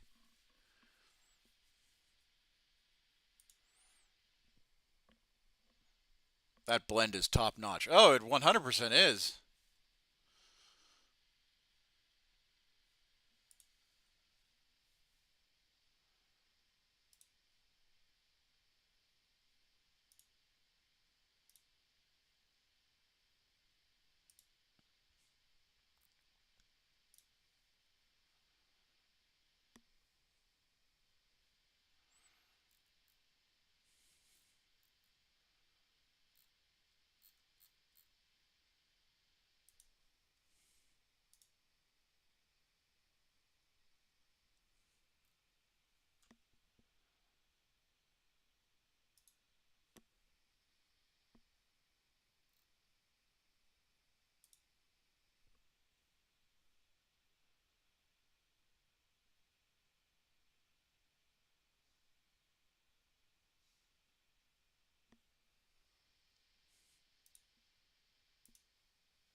Okay. Let's hopefully Johnny comes in and I can see what he wants for these shoulder pads. We gotta do these faces. I gotta see what his head is. Well, I'm off. Good night. Good day to you, Commissar. See you later, Demon Slayer. Thank you very much, man. Appreciate you.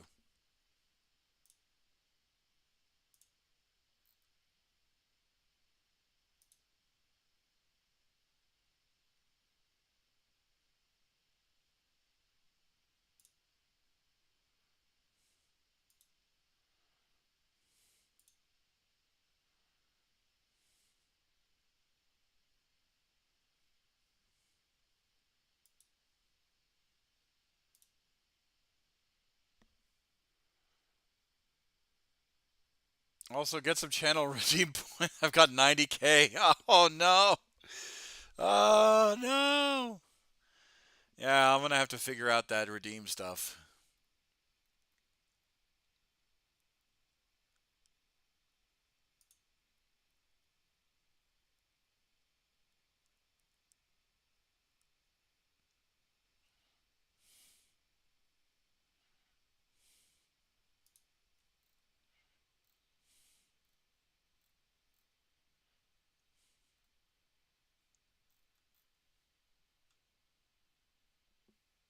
Well, I'm off. I appreciate you, Quagamole.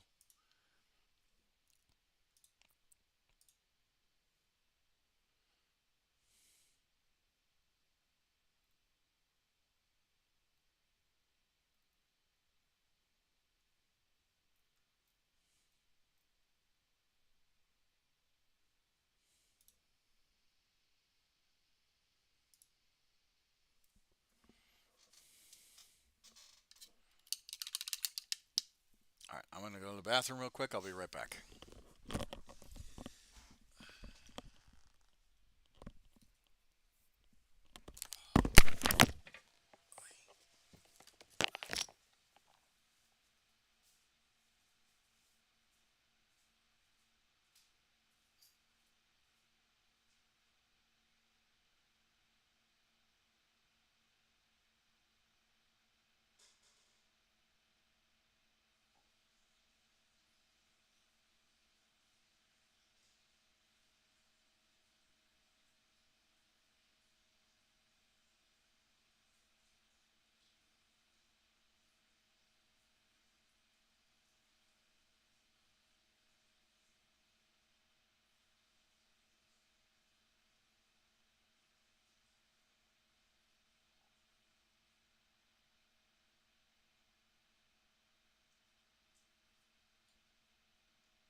I appreciate the concern. Most of like to get in trouble, even if I actually make the mess. The owner's really level-headed, really good dude. She's a small family, truck run company, two of us mechanics. I'm pretty sure I'm the senior ranked one. I do love. I did let the owner know before I left the doors for being goofy. Oh, okay, all right. I'm glad. I'm glad that you let him know. It's one of those things, man, where I hate it when people are like, "Oh yeah, I fixed the problem," and then they get in trouble for it, and you're just like, "Dude, they fixed the problem." Like, I get it. It's not what you necessarily would have wanted, but if you don't give directions, or if you don't, or if the problem's like unique, brother, educate. Fix it, then educate. That's my take on it. Fix the issue, then educate.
All right.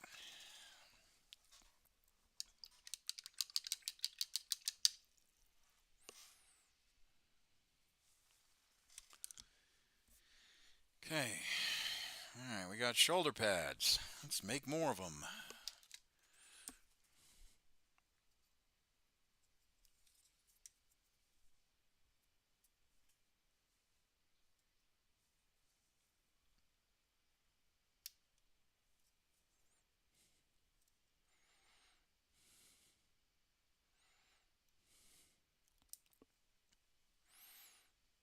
So I don't think I asked you this, but do you say you run a truck company?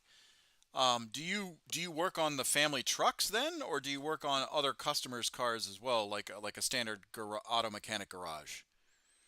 Or do you specifically work on or do you work on the family trucks and then the same model of other truck, right? So like if the family has trucks, but then other people come in with similar trucks or the same build of truck, do you work on those as well? I'm curious because the only garages that I know of and have had any experience with are multi-purpose, multifaceted garages.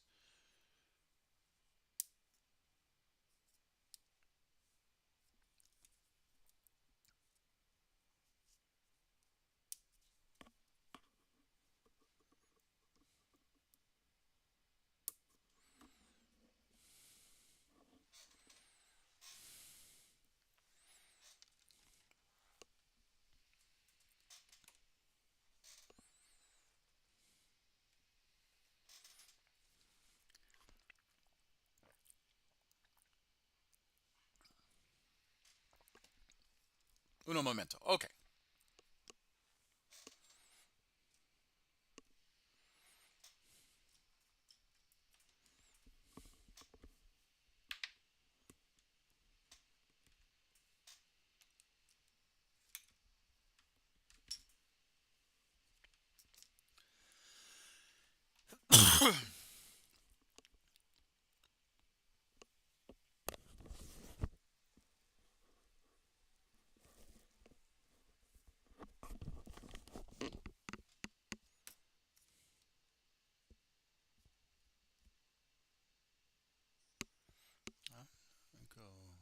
there's a rear of me. It's not showing, this could be the end of me. Everything I know, it's not my time. I'm not going, there's a rear of me. And it's gonna show, this could be the end of me. Everything I know. Oh, you to me, there might be more than you to me, and there might be more than you can see.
They legit? eBay. Alright. Guaranteed authentic. Also eBay. Oh, aha. Ah, I see. It was a video.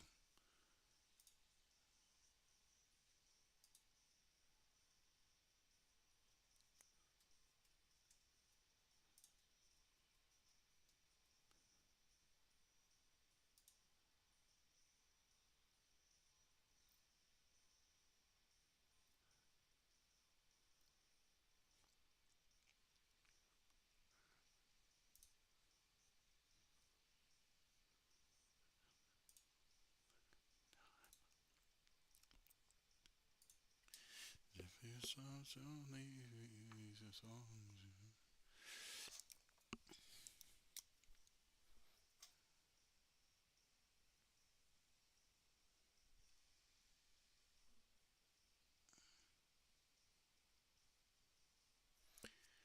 What's that boy with the big town dream?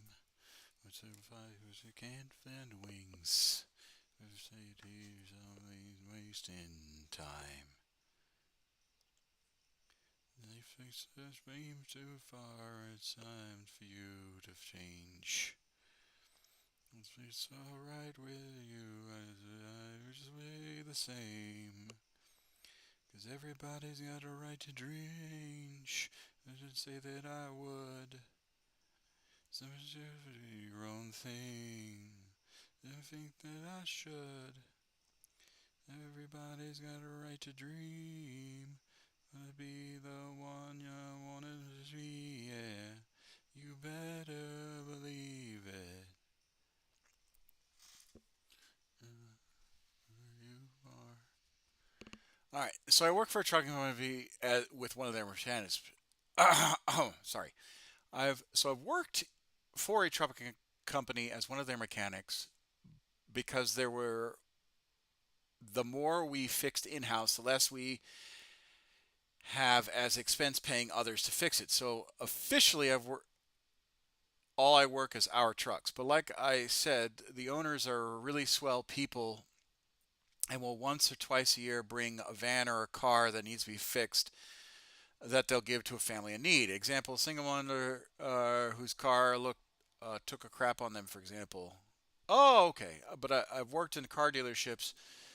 I did the guard for 6 years, so the experience is there to work basically anything with wheels and an engine. Oh, okay. All right. Oh, cool. Cool, cool, cool. Oh, so you were a National Guardsman.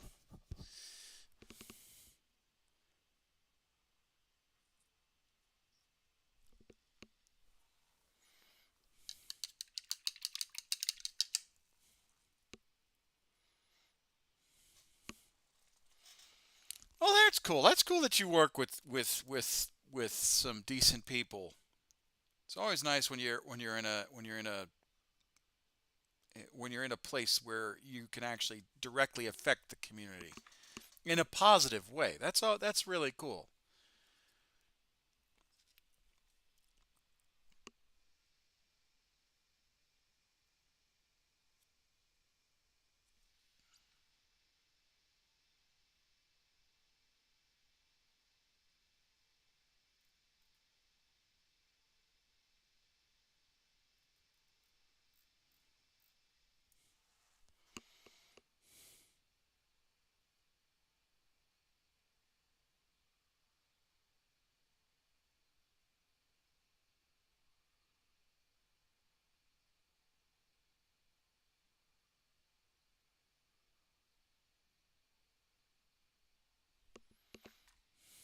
Never got deployed, unfortunately. The guard uh, doesn't get their GI bill unless you deployed. Not that I would use it. For me, I wanted to pass it on to kids, consider theirs for their schooling, considering it doesn't look like college is going to get any cheaper by then. Yeah, yeah. But you're out now, or are you still having a service commitment?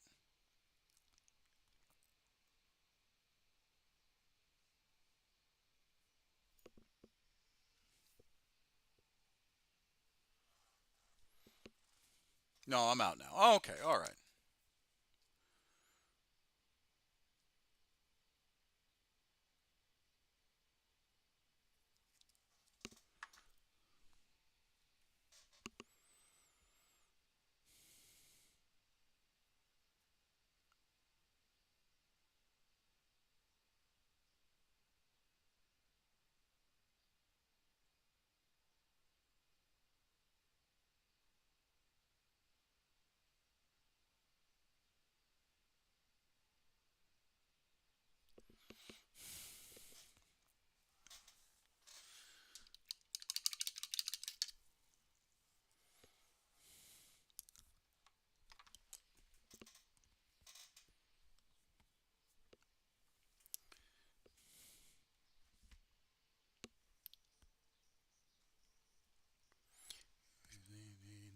Without a dime.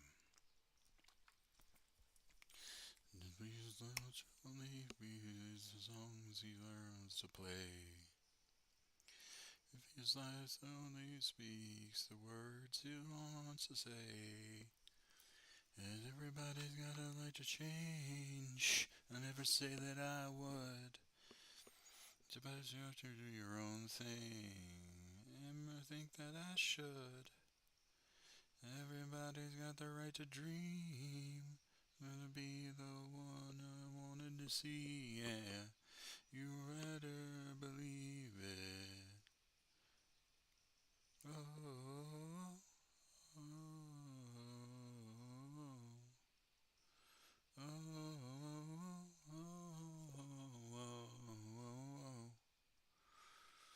Doo-doo-doo. oh.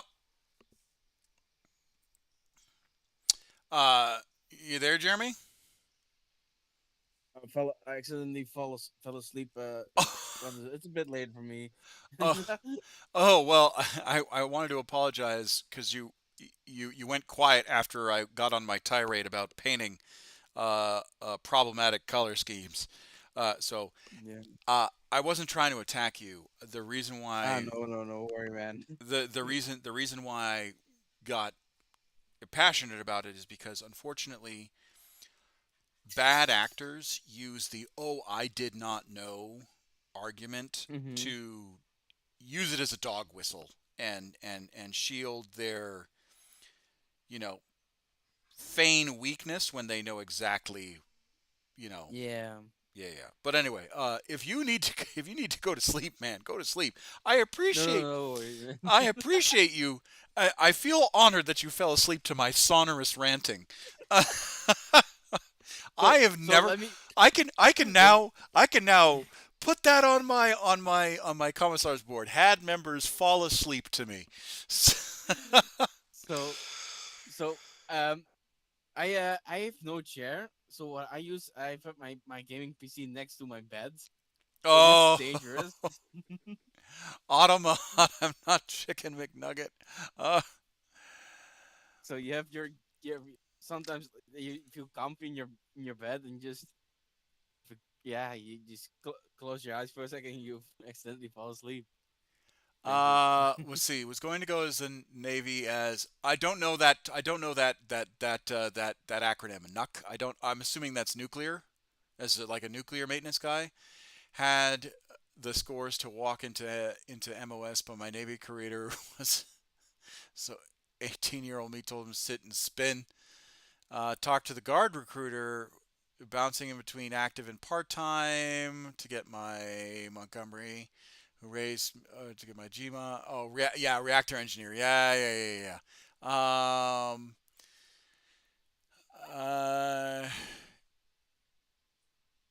my guard recruiter hadn't received. I told him what I wanted to turn wrenches. When he said it, he was like, "Are you sure?" That was the same. So funny story. That's the same for my military career. When I took the ASVAB, I got I think high 70s if I remember correctly. It's like 70, 74, 75, somewhere around that, or low 70s I should say. And my recruiter was like, "Oh, you should 100% go into." He wanted me into Intel and targeteering and crypto analysis. All that's like a lot of the Gucci ones. And I was just like, nope, I want to be security forces. And he was like, are you sure? And I was like, well, okay. So I gave him a list of other career fields that I was interested in. Um, at the time, there was a door gunner, or sorry, they were called not door gunner, but actual aerial. It was called aerial gunner, and that was if you worked with the special operations groups. You were the guy that was the door gunner for Blackhawks, but you also worked on C-130s and other smaller helo fixed wing aircraft that had a gunner's position. Uh, but now the Air Force got away from door gunners and aerial gunners entirely. Now you're just considered a crew chief, a load master / crew chief. I don't know the particulars on how they divided up, but that was a singular career field at one point.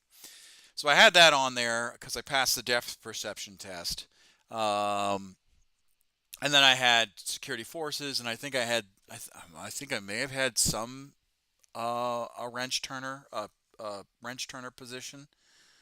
I just can't remember what the wrench turner position was. Oh no! I was electronics and aviation for I was the electrical side of aircraft maintenance, um, something to that extent.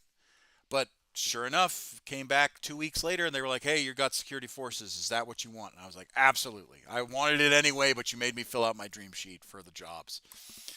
Oh my lord! My recruiter looked at me. He's like, "You realize you're just going to be spending the first your years on a gate, right?" And I was just like, "Yeah, okay." So I love security forces. I love the job. My overall was low 90s, but when I went Army, I wanted something that had a civilian career path. Oh yeah. A lot of people. I talked to a lot of Army folks whenever we do joint exercises with them or joint classes, and they're like, "Yeah, my path, like the artillery boys are like, yeah, I don't have a career path for the civilian world." Infantry is the same way. So did meet a lot of My transportation experts though. So big truck drivers. neighbor was a paratrooper. It was also interesting. Yeah, you told me that your neighbor was a paratrooper. Yeah, a lot of photos I have left because the neighbor didn't have a good connection to. I mean, yeah. Yeah, a lot of photos and stuff he gave me. Yeah. Well, sadly, he passed away though. Oh, Strange death. Yeah, he fell out of an air duct where he was working at. oh, those always suck. Hmm. The unexpected ones always suck. Yeah. I did actually at one point. I did want to be I think one of my other jobs was like nuclear based. I think it was like a nuclear maintenance specialist or something to that extent. For the big missiles. I can't remember. I think it was either avionics or missile specialist, something like that. Now, man, I'll have to dig through my records because I think they still I think the Air Force still shows your choices of what you signed up for and what you were selected to go to. But yeah, I don't Mm. mind security forces. I think it's a great career field. It's not for everybody, I'll tell you that much. But it certainly I don't regret it at all. I do not regret being security forces. And now that I'm in the final stretch of my career, where I might be able to retire, well, not might, where I will be able to retire at 20, or I stick around for a little bit longer. Yeah, I don't mind it. I think it's a good career field. Also, Commissar Hecht, I would say I totally agree with you. If you start putting not the things, yeah, I don't Oh, know, yeah, agree yeah, with you yeah, yeah, either, dude. yeah, yeah. Yeah. Don't get me wrong. I'm one uniquely wired to those individuals that would have enjoyed EOD. I thought about it. I actually did think about going EOD for like the grand total of like a solid week and a half. Um, and I decided it wasn't for me because how the Air Force does EOD is that you're in charge. You're a you go to civil engineering, which makes sense, right? You have to do wires and all that stuff and whatnot. And I think what prevented me from pulling the trigger on EOD, even though they desperately needed EOD techs, um, was I was like, I don't necessarily. It's not that I don't work good under pressure. Security forces is certainly a stressful career field sometimes.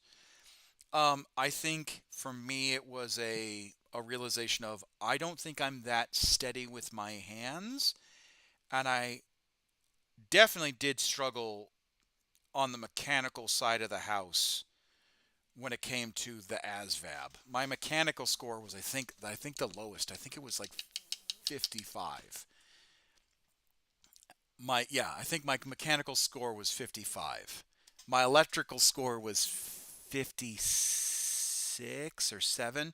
So I think even though I qualified for EOD, um, I really had to think about it, and I was just like, if my scores were that low, I don't think I'm a good candidate.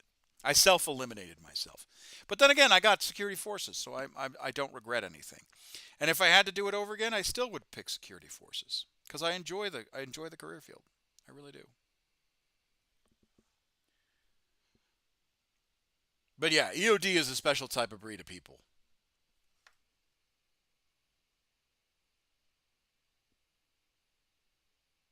Not sure. What is the EOD? Like special forces or something, or? No, no. Explosive ordnance is not considered special Uh, forces, um, or I should say special operations. There mm, are EOD gets attached to special operations units, but and for those of you that, you know, as a reminder, explosive ordnance disposal is EOD. Um, but cops also get attached to special forces or special operations units as well.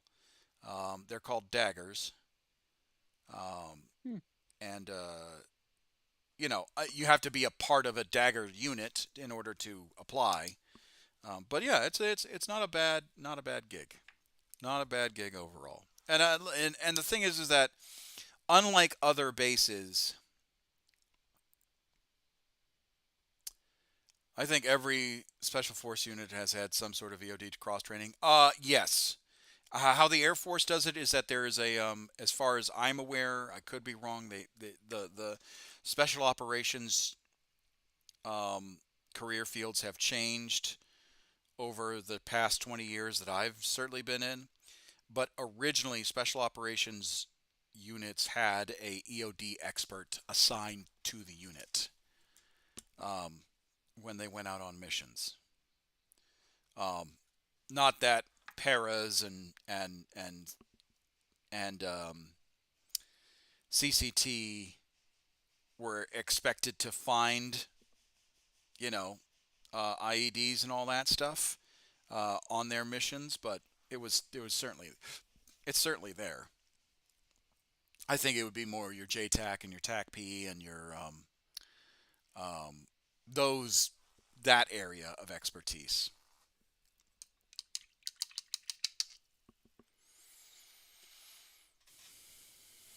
But yeah. All right, so we got In the Navy.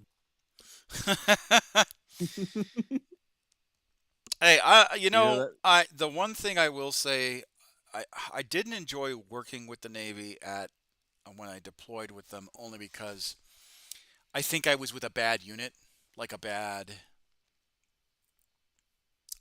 It's like Doc. You hope you don't need him, but you're sure happy to have him when you do.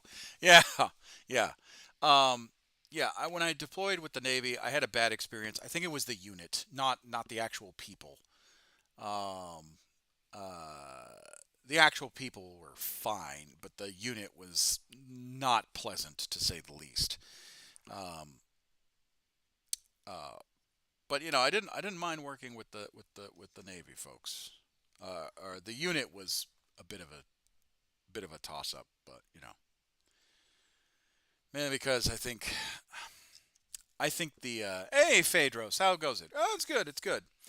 I think the chief was kind of jealous about us Air Force folks and how we were just.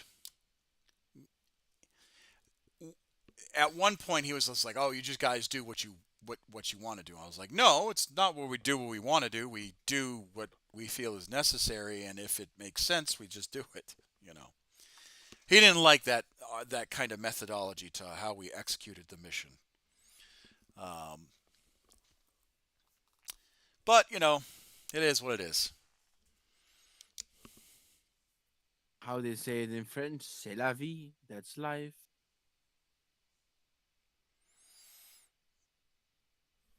That is true. Or more appropriately, it would be c'est de guerre.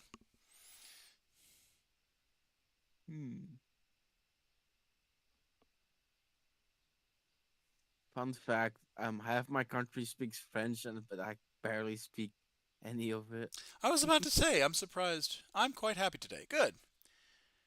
You're probably in the vicinity of some uh, of my acquaintances of mine. We have the most active air guards. I think they catch deployment every 18 months. I mean, I worked with a lot of MAs. I think when I did deploy with the Navy, I worked with or in conjunction with the Navy, I worked with I think like 20 or 30 MAs. Now the MAs were all partsed out to other sectors and to other portions, but um, I did tangentially work with about 30 of them.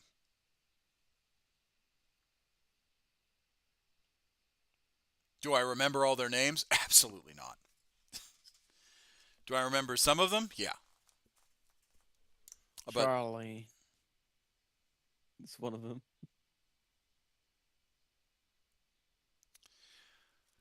no, one was Michaels. Um, there was another one. I want to say it was Buck or Bucky. Well, they called him Bucky. I think it was a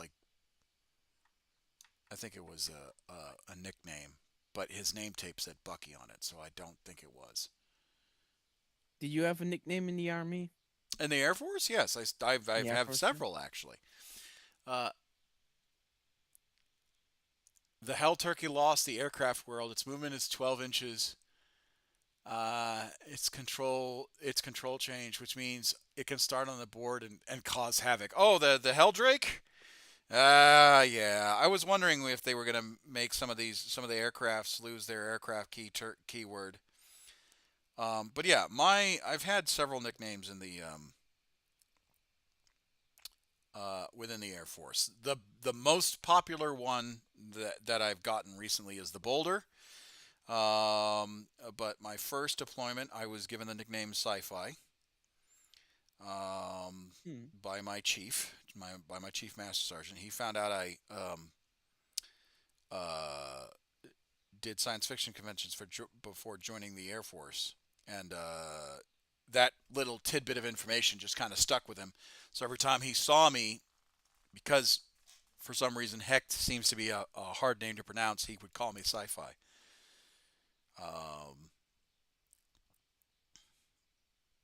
And everyone else would call me Sci-Fi, so the name kind of stuck. Um, I suspect the Valkyrie will lose its aircraft keywords. It can start on the table and you can move it, and move it where to deploy your dudes. Yeah, I suspect so too.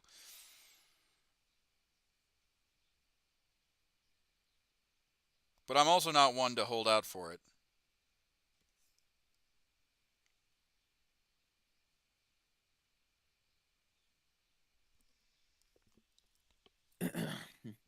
The Hell Turkey. That's the first time I've heard a nickname for a Helldrake. That's a pretty funny nickname. But yeah, the Boulder, Sci-Fi. Those are really the two names that I've gotten from the Air Force. Hectosaurus Rex occasionally, RoboCop, but that's more generic. That kind of a nickname was when I was given to really anyone who was like a stickler for the regulations.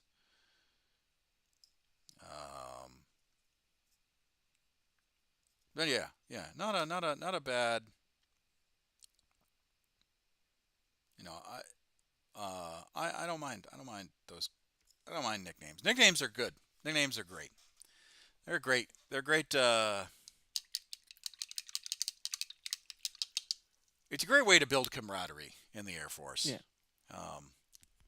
Now, Also, the thing about pilot nicknames, you don't. So in the Air Force, right? Nicknames are given to you. You don't pick, right?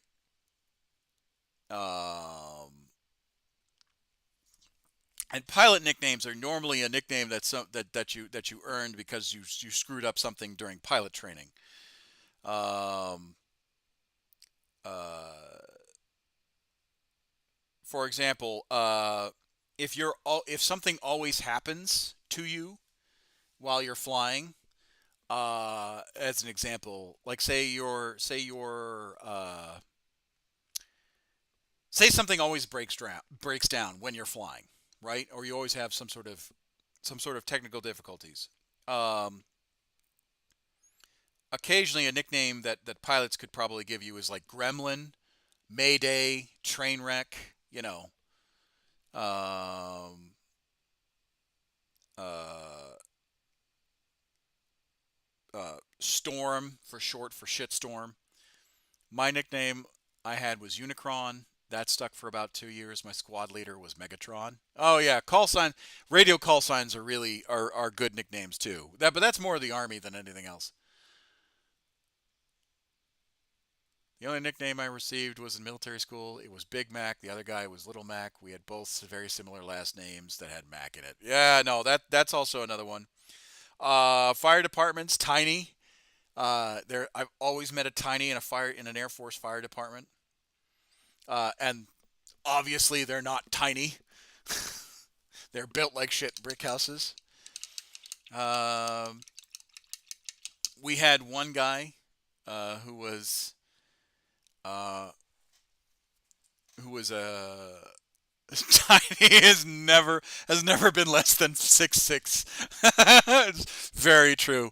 We had one guy, we called him Scooby Snacks because during an exercise, K9 was playing in the exercise, and we had a guy running with a bite suit, and the airman tried to jump out and stop the guy with the bite suit, and luckily the K9 was already locked into the guy with the bite suit, because once in the Air Force, particularly in security forces, I don't know about any other MP thing, but I'm assuming it's the same thing. Once you have the canine handler release the dog and say dog off leash, you are to stay ramrod still. Like ramrod, you're supposed to be at the position of attention and still. Because there is a possibility that the dog zeroes in on you and you become the chew toy instead of the bad guy. Well, the airman didn't know the dog was off leash, so he jumps out seeing our target, the guy that was pretending to be the bad guy, running towards him in the bite suit. And he he said his life flashed before his eyes because the dog literally jumped clear across him, like straight in front of him, and latched on to the guy in the bite suit. So his nickname was Scooby Snacks from here on out. Yeah, because he almost became Scooby Snacks. It was oh my lord. We were it was scary in the moment because I was like, I'm about to get in trouble because I was a assistant flight chief at the time, assistant flight sergeant. Or sorry, a flight sergeant, but I was a young flight sergeant, so I was like, "Oh my God, I'm about to get my ass handed to me," and because if anything happens on shift and it's a training accident, it's on you as the guy responsible. Um, but no, no, no. He luckily, our canine is. Do you want a safety brief? Because that's how you get a safety brief. Oh yeah, no. His roll call training for the next, I think 2-3 weeks was if the dog is off leash, do not move. Do not jump out of your car. Please pay Bro, attention to the radio. bro almost couldn't get more could then he get any more children. Oh no, no, no. This dog loved to go for arms and legs. It's very rare for a canine to get what's called a torso bite. They're trained to do arms and legs. Oh, Um, torso. If a dog bites the torso, chances are they weren't aiming for a torso. They were aiming for a limb, and they just miscalculated the jump. That's it.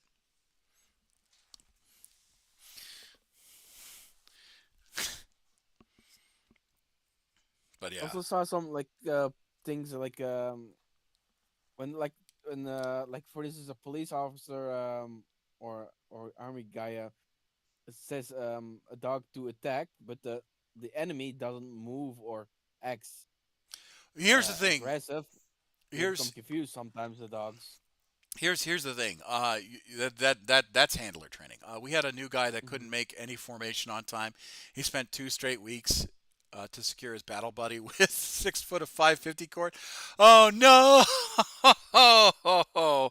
I've done the 550 cord trick before. We had a couple of airmen that hated each other's guts. And we did the 550 cord trick. This was our get along shirt. It's like those weird get along shirts from you see on those novelty stores. And we did that. We did that. We had a get along 550 cord, and then we had a get along post. And the get along post was you were by yourself with this other person for 12 hours. And you were either bored out of your mind or you learned to get along. And it worked most of the time. Some of the times they were threatened to kill each other, and you're just like, okay, well, we tried.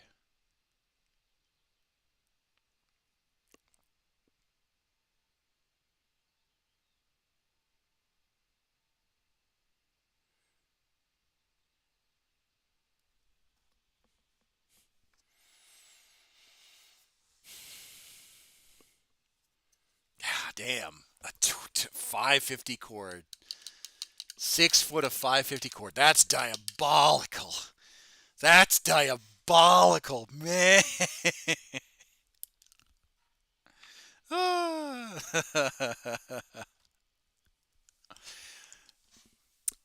For the longest time, I had a hard time staying awake because my sleep schedule was so jacked up. So what I did to fix that was I had um, I did Tabasco sauce I would I would I would put Tabasco sauce on my or hot sauce on my tongue.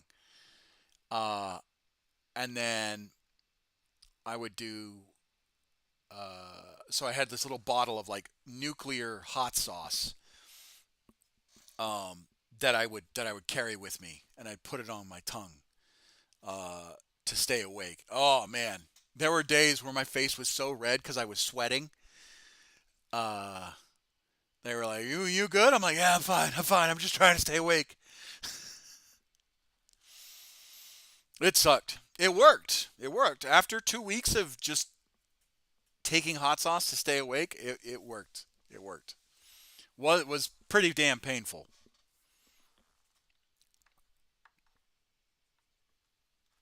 If you asked me to do that again, I'd say no. But yeah, it worked.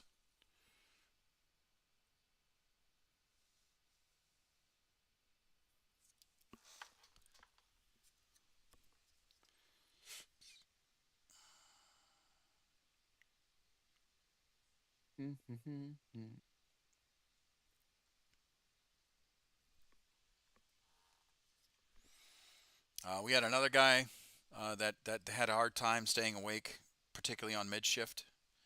So what we did is we made him stand on post.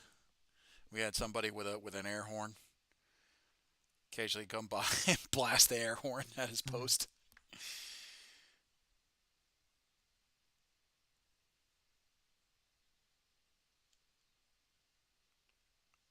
Yeah, we got pretty creative.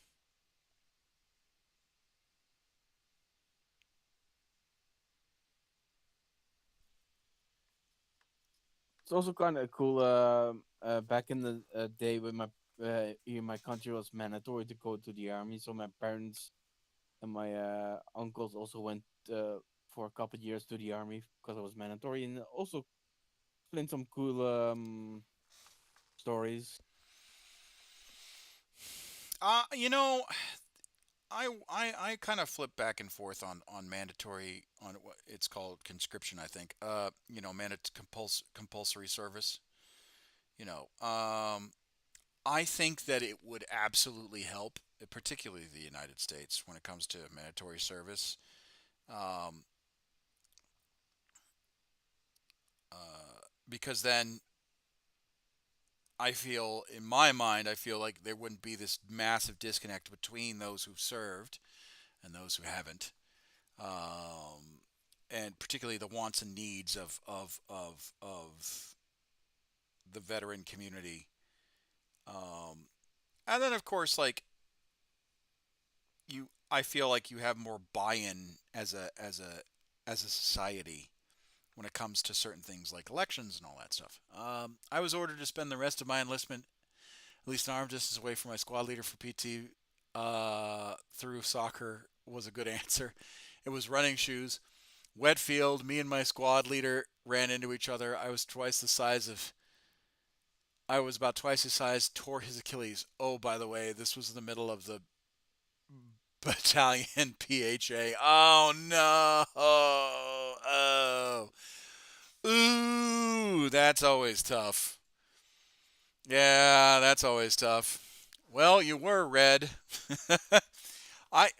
There's never been a good instance of squadron level or platoon level or company level or battalion level PT where someone doesn't get hurt because they did sports.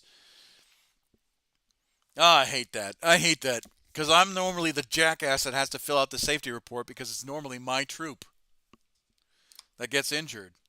It's like, well, sir, I wanted to do the slide tackle and win the game, brother. You are not in high school division sports anymore. You're not in college division sports anymore. You can't do that shit.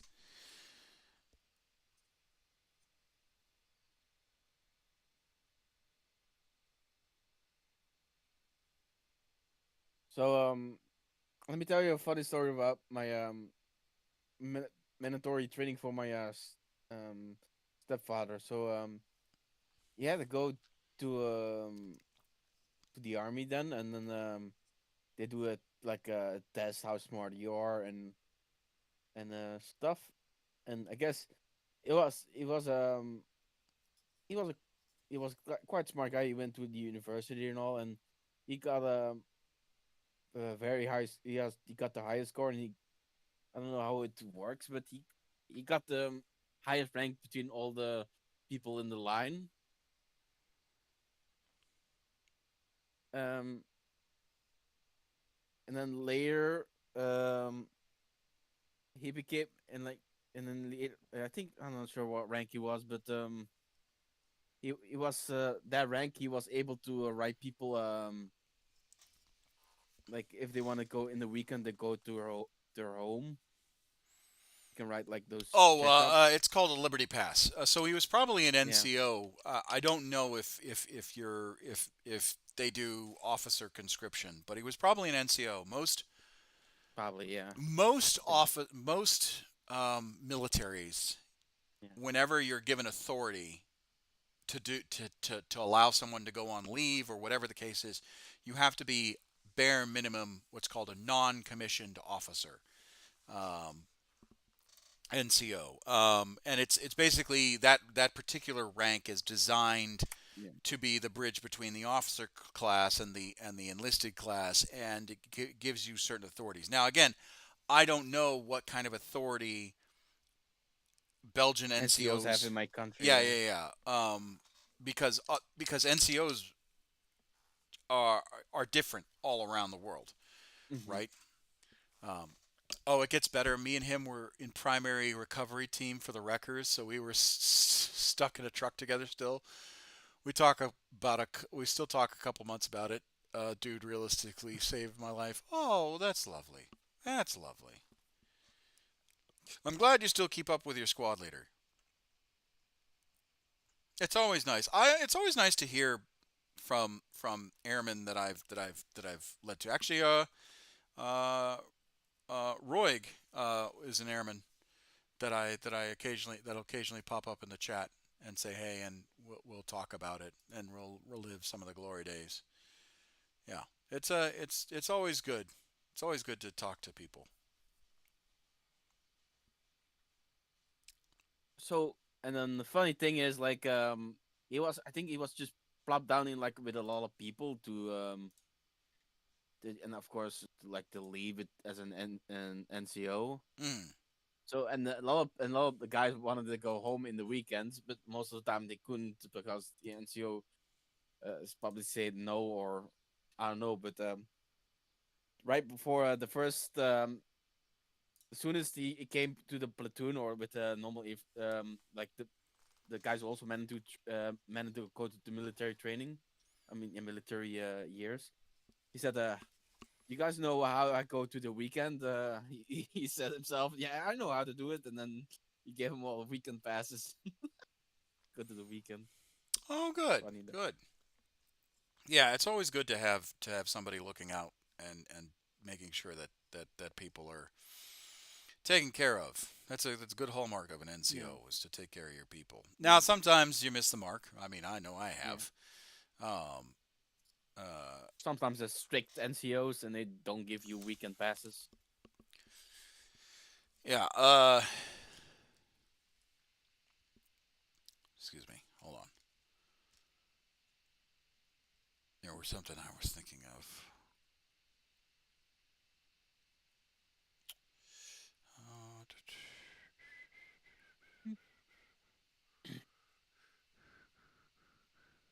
No.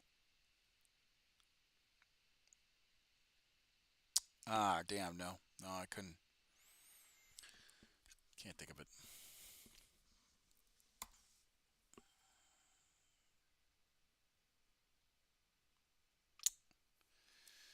Yeah, let me just clean this guy up real quick because we're getting close to calling it. And we're almost done with Nork Dead Dog. And then we're almost done with these.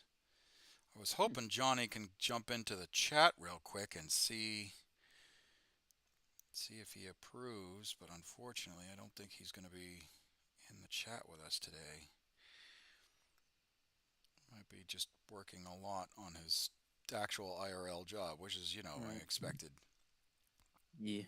Luckily, I took 3 days for free just to paint a bit, put some things and clean up my house a bit. What is it that you do? I didn't ask that. I don't think I asked that question. I work in retail, so people bring old stuff to us. We Oh, that's right. we That's right. You work for a Goodwill. Mhm. That's right. I did ask. I Mhm. thought I didn't. Yeah. Um, do you like it? Like, I'm not trying to. Pay is good, and sometimes so, like sometimes there's like very annoying customers, of course, like Karens, and yeah, but I guess that's part of the job. But compared to other jobs, and I would say it's yeah good, yeah. I mean, every job is going to have a Karen, even in the military. I commune with machine spirits. Yeah. No, every job has a Karen. You're not going to get away from them. That's one thing I have learned being in the, you know, hearing people in both the public and the private sector. You're never gonna get away from a Karen. No matter how hard you try, there will always be a Karen to make your life a living hell. That is a unfortunate fact about the workforce that we live in. Pretty much. So I already like I even got almost stabbed with a metal umbrella at my job. A metal umbrella. Well, that's impressive. How? What did you do to? I did nothing. The guy was a bit sick in the head. Was a Oh dog yeah, barking outside, and yeah, you know the yeah. I nothing against the elderly, but yeah. that's always tough when you're dealing with people that have mental health issues, Hmm. particularly ones that desperately need the care. Unfortunately, I've had my fair share. Not in the states, not overseas. I haven't dealt with anyone with a mental health illness overseas that was that far gone to where you can't reason with them. Uh, but yeah, I definitely had issues in the states when it came to someone who's homeless or someone who's left a care home. Let's see. In Japan, actually, someone we actually had to respond to a Japanese individual who was reported missing, and they thought that maybe he was out on a fishing boat, and Misawa shared a lake with the local populace. Um, so we had to go out.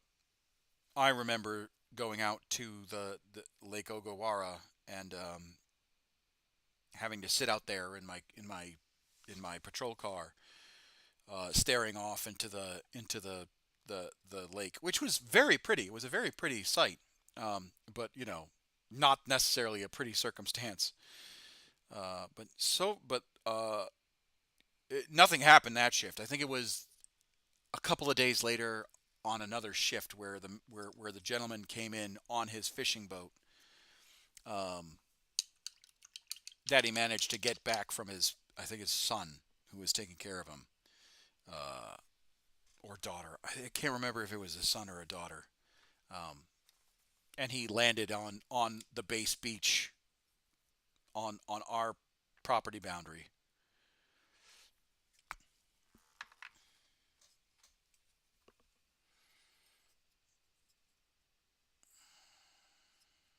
Um, so yeah, it's always tough dealing with those with that kind of an incident, because you feel for them, but you also got to say, hey, you can't be on here, because you don't want them, heaven forbid, getting on to the base and causing issues with the base populace, or getting near the flight line and all that stuff, because you got to protect that stuff. Um, you got to protect the resources that you're charged with. Aha. But yeah, it's always tough when you have to deal with people with a mental health issue. True. Um, because you feel like, if you're a decent human being, you feel bad for them, because you're just like, you know, there but there but for the grace of fate go I. that kind of a deal. It's like, hey, I could have been one of those. I could have been that person. You know, if circumstances weren't the way that lined up with me, I could have been, you know, in a terrible spot.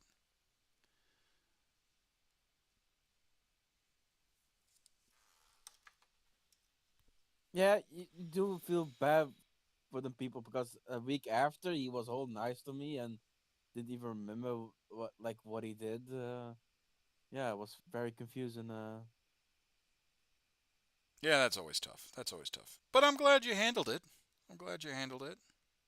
Yeah, People who are the most vulnerable need to be handled with dignity. That's my. I always tell my guys that. I always tell my airmen that. I'm like, look, but it's yeah, not, call it what you will, fate, chance, um, you know, whatever whatever you whatever you feel is more acceptable. Um, uh, you know, you're living your life currently because of the situations that were 100% outside of your control. Um, oh yeah, they were definitely outside control. In my life, definitely. Yeah,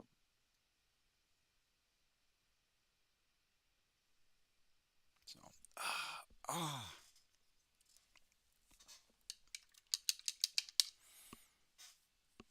smart Ogren. yeah. Now I just got to do his skull, and then I got to do. Like Then Ogrens with cybernetics, they're also cool. I think. yeah, they're called boneheads. A boneheads. Yeah. Hmm. Excuse me while I step away real quick. I gotta go to the bathroom and get some water.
makes it.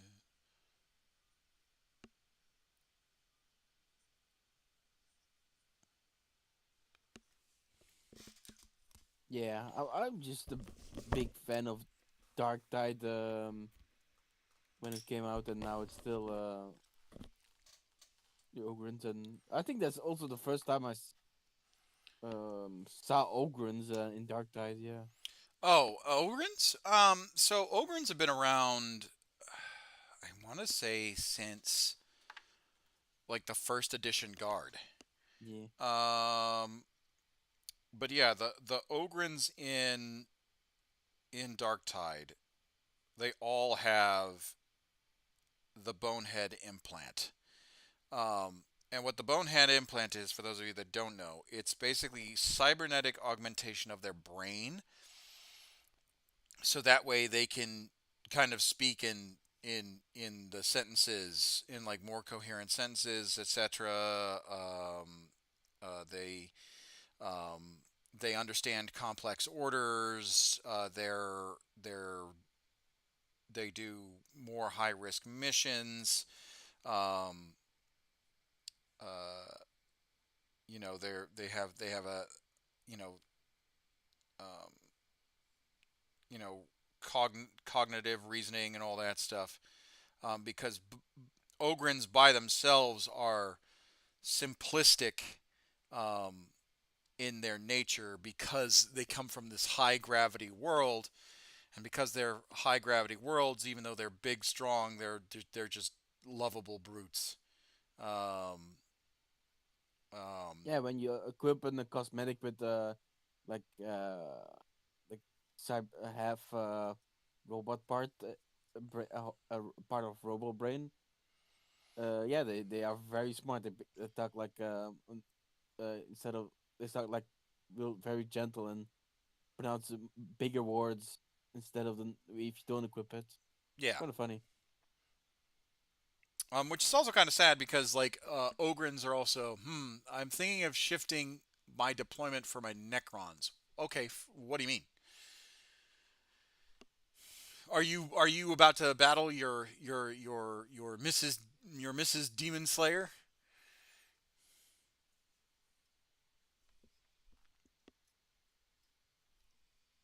My favorite unit of the Necrons is the Flesh Wearers. Oh, Quite the cool. flayed ones. Mm-hmm. They've actually really developed the flayed ones more. I like the fact that it's now like this destroyer virus that's infecting the Necrons, in order to make them crazier. Yeah, that's my first my first tabletop game was against the Necrons, and he had a lot of flesh. A lot of Yeah, flayed ones. quite cool. A lot of flayed ones. Yeah, cool.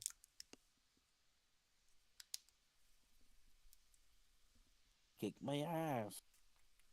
Also, he kept resurrecting people. Very annoying. Yeah, the Necron resurrection protocol is certainly one that definitely, I hate it. I really do. Yeah, now I'm rolling for now rolling for these to get resurrected. Yeah, all of these are now resurrected. Ge- yeah, kill issue.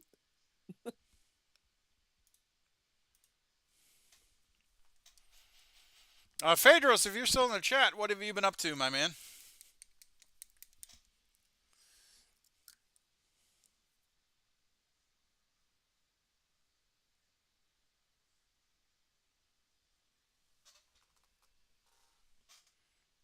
Mm, maybe he left. I might have left. That's okay. It's all right if he did. Yeah.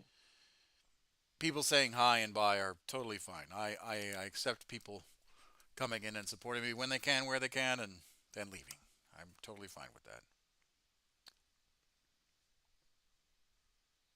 Yeah, I'm having problems to make an account on Dark Heresy. It's like the Rogue Trader, but the different publisher and dev team. Oh But yes, yeah, yes. For some reason, I can't verify my account because I'm not getting any emails from them, and it's a big problem. Some people are having problem as well, but they're not very helpful in their tech support.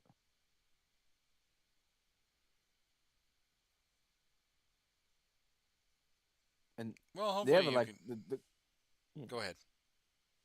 they had like a 300 euro collector's pack with a giant Groot statue, and that looks very good. Well, hopefully you can get your account back. Verif just to make an account to verify it.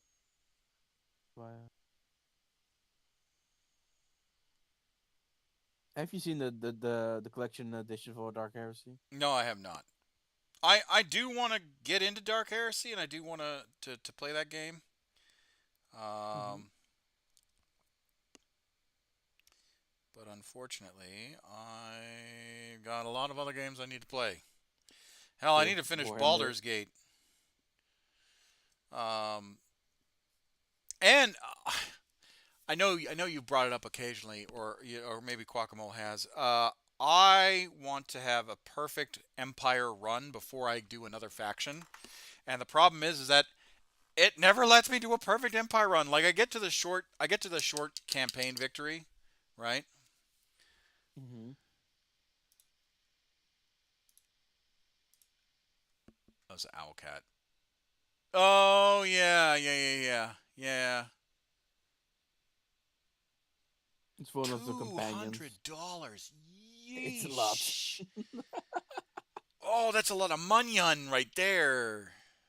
It's only $200 for you. For me, it's 300 euros. Oh, Almost. that's such money. I mean, I get it. They've got the Kroot, which is cool. They've got the Night Lords, Dark Heresy story. They've got the Inquisitorial insignia, but Christ, That is expensive, yeah. it's very expensive. Incredibly expensive.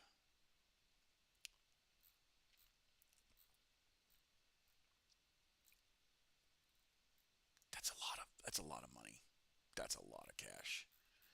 That's 2 combat patrols. Or That that's cheaper than the $295 11th edition box set. pick or choose your battles.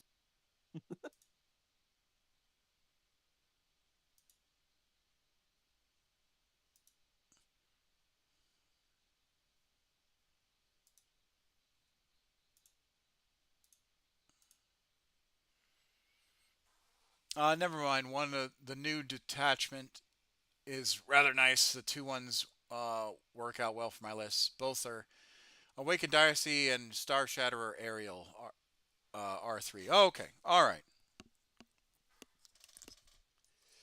That's a lot of fucking money. Woof. So you recommend me buying shading instead of dry brushing, No, you can right? dry brush. I'm saying if you want that consistent yellow color across, because again the picture that I sent Yeah. you across the skin, you should do a shade, Mm-hmm. All right. and it's just a tiny bit of that off yellow to make the white an off white. So Um, if I shade, I don't need a dry brush anymore, right? I mean, you Correct. probably want to, but you wouldn't. Oh, I don't think you would need if you want the skin to be albino. You wouldn't necessarily need it right. um, to dry brush anything else. If you truly want an albino Kroot army. Mm-hmm. Now, keep in mind, um, it's going to be the eyes are going to need to be a kind of a fluorescent pink or red because albinoism is very much it has traits to it. Mm-hmm. Let me see if I can't see a yeah. There's a good one with a crocodile albino crocodile's eye. Oh, it's a video. Damn it. Can I get one that's just the eye? Yeah, there you go. There's a good one. Oh, yeah, that's perfect. Let me copy that and Let me send that see. to you. Bam. And you can see kind of like how it's very pink. And there's even a little bit of hint in the pink in the scales as well. Mm-hmm. But again, that's also sunburn. um, And I guess they also have a little green between their well, that's like the moss from the water and the algae and all that yeah. stuff. So there's definitely going to be nuance Yeah. to your albino looking Kroot, but it's going to be very subtle hints, tiny hints of nuance. Hmm. So you have to kind of have to feel it out, really. Yeah, experiment a little bit.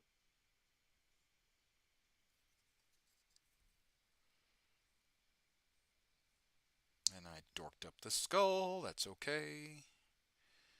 I'll just clean it up.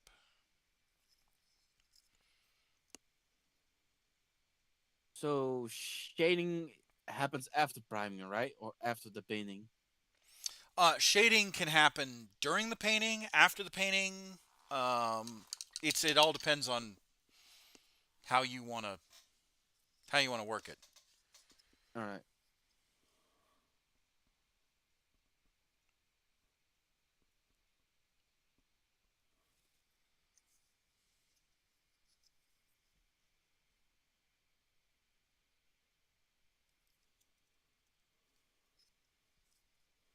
I'll be right back. Okay.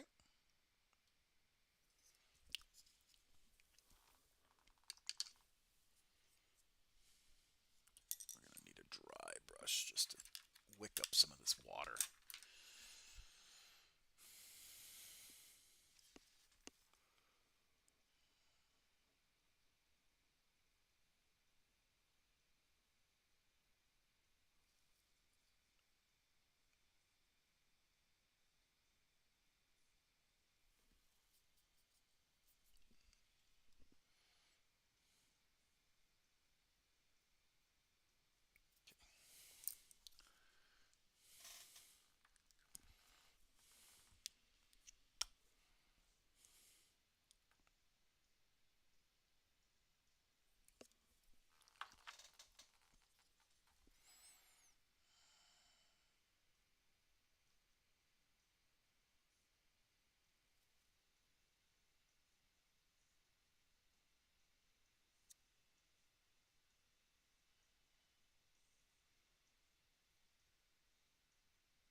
There we go.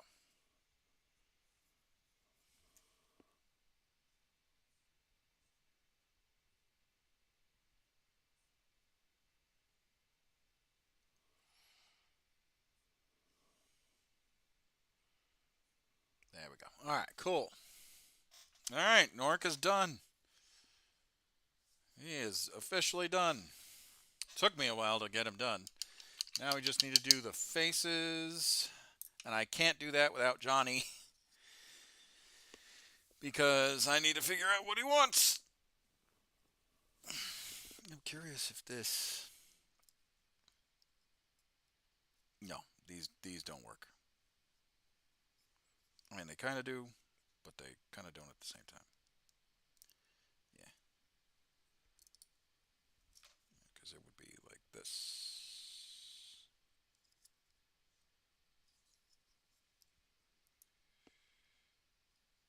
It'd be something like that. So, we'll see what he wants to do.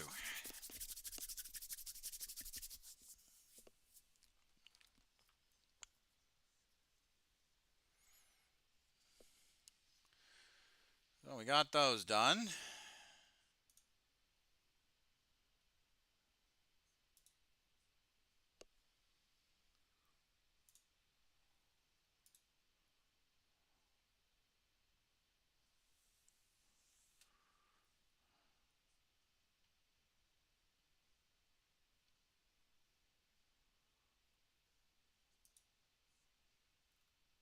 I'm back, baby. Okay. I'm just trying to think of...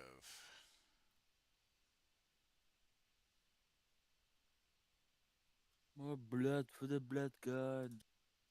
Trying to think of what else we need to do.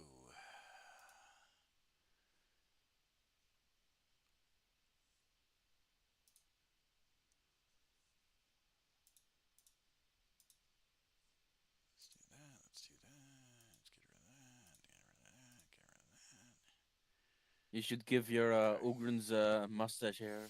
Oh well, so these aren't mine. These are Johnny Zed's Ogryn's. All right. Like I said, I've been painting supporter gifts for quite some time now. I think I gotta mail a bunch out. I really do. So I just need to do. I'm debating, because here's the thing.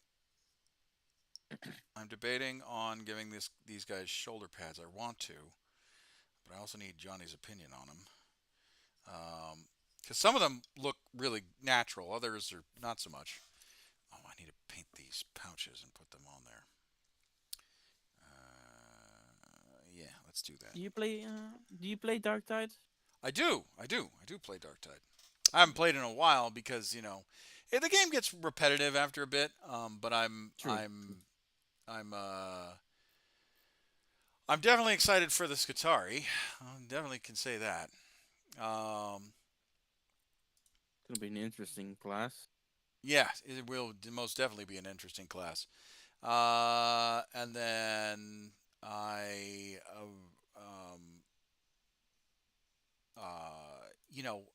want. So here's the thing about Dark Tide. I've been playing it ever since it came out. So I want the freaking story to keep going. I understand the need to slow roll something as important as a story like Dark Tides. I get that. I really do. But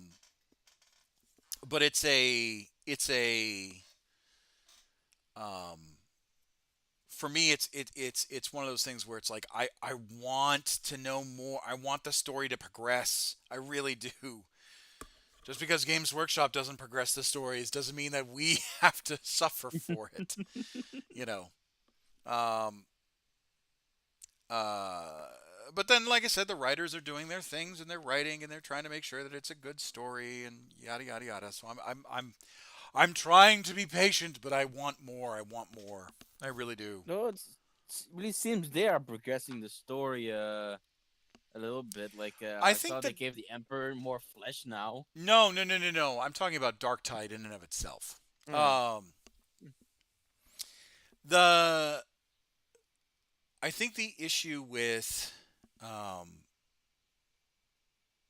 the big problem with Games Workshop in general, right? Now that we're talking about stories, is that it's huge.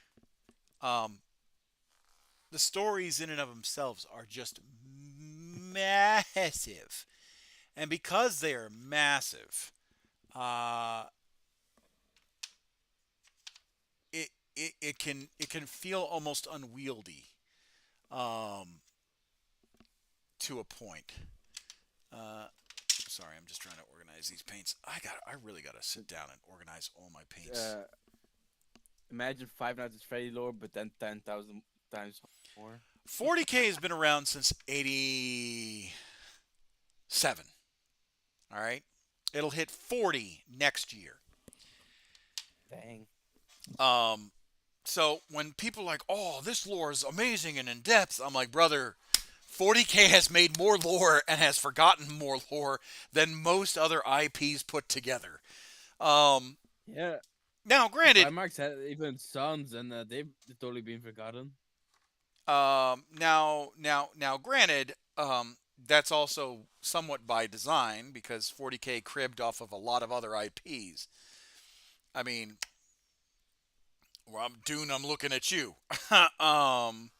So, do I want to do? Do I want to do leather or canvas?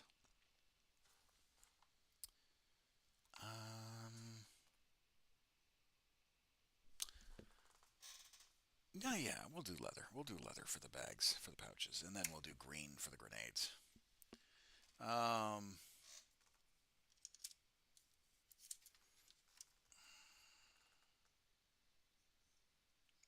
I bought this paint for a reason, so I might as well use it. But yeah, I genuinely think that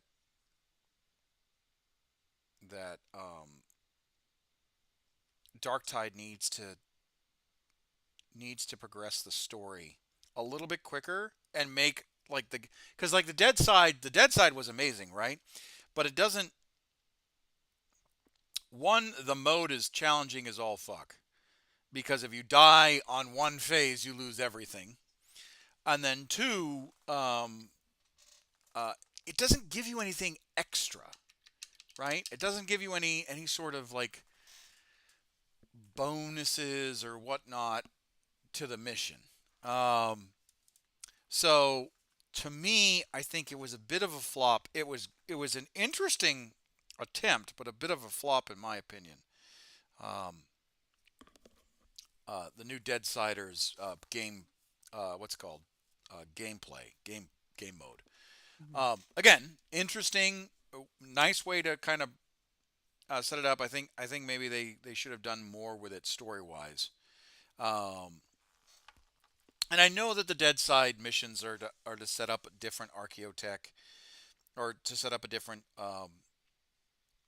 storyline within the archaeotech, and I'm pretty sure the Skatari will increase the story at some point. I kind of wish they did more with it. That's my only complaint about Darktide as it stands right now is that the story is kind of stagnating after we stop the Dark Communion, and we don't know what the Cult of Admonition is trying to get done. Um, we have been hinted. There's been plenty of hints of Gene Stealer cult activity inside the Water Cartel, and we still haven't kind of chased down that. There's been hints that they're trying to summon a demon because obviously the beasts of Nurgle are.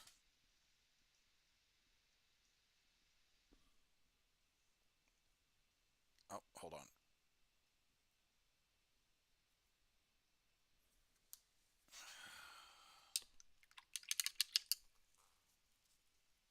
Let's see. The beasts of Nurgle aren't like you don't they require summoning and all that stuff. So yeah. Let's see.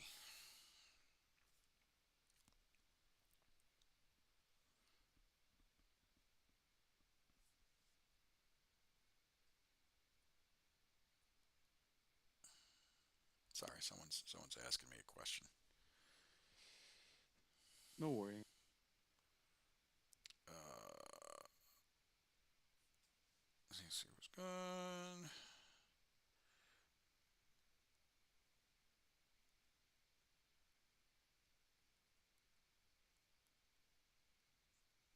Standard push-ups. Setups.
targets. Sorry, someone's asking me about CLC. Don't worry.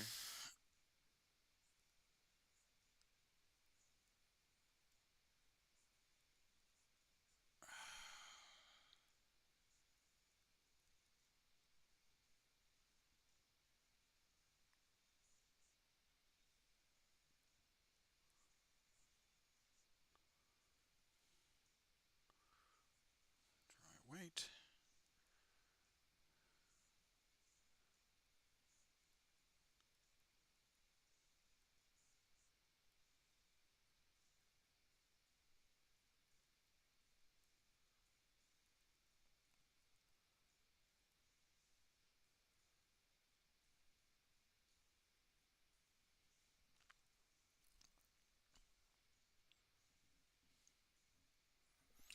I'm just. Hey, sorry I haven't been around. No, it's all right, Johnny. Actually, it's good that you're here because we're finally painting up your Ogrins. Nork Dead Dog is done. I managed to do his cigar.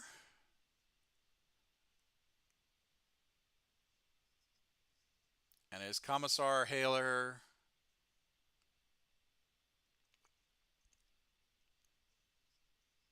And I have a question for you. Do you want, because I can do this totally fine, do you want the gubbins, all the gubbins on the Ogrins? So, like, I can do shoulder pieces.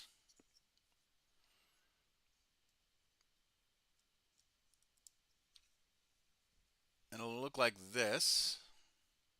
It'll actually behave.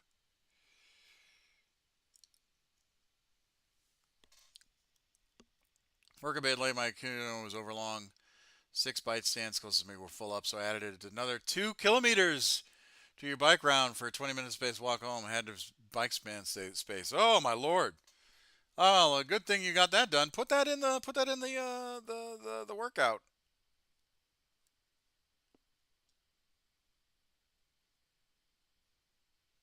But yeah, I'm thinking something like this. If it'll let me. And 20C with 80% humidity. Oh, gross. Gross, gross, gross. Come on. Oh, God. Gotta play with the damn. Yeah, hold on. I'm about to get it. Okay, so we got this shoulder pad look. There we go. And here's Nork for your viewing pleasure. Even got his lit cigar.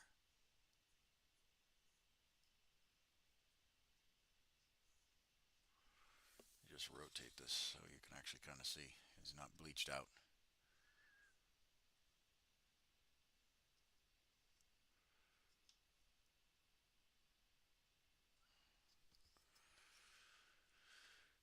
And this is my idea for the shoulder pad.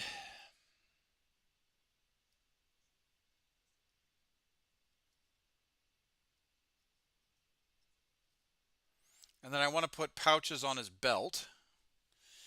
And then for the head, I wanted to see what your kind of what your preference is. We have, hi Maddie, how are you?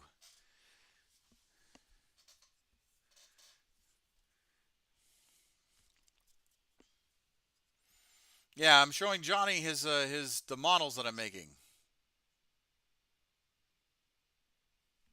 for him.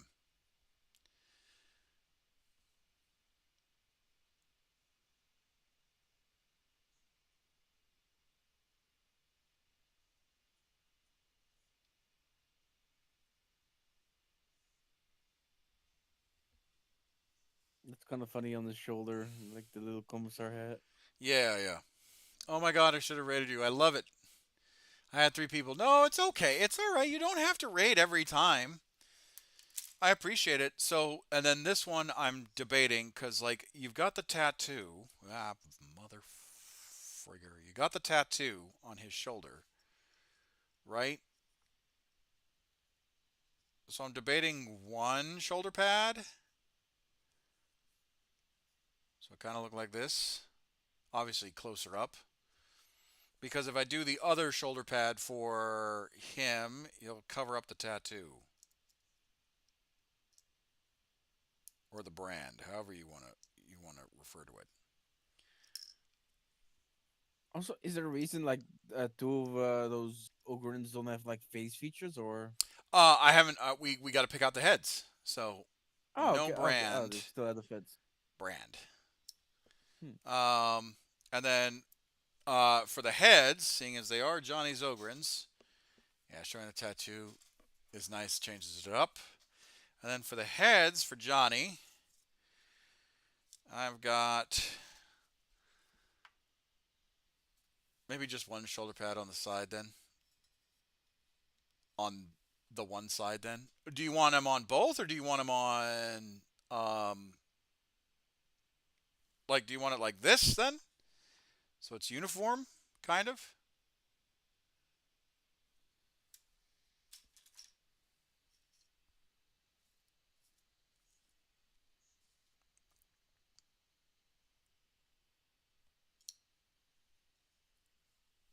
Oh man, this camera gonna be the death of me.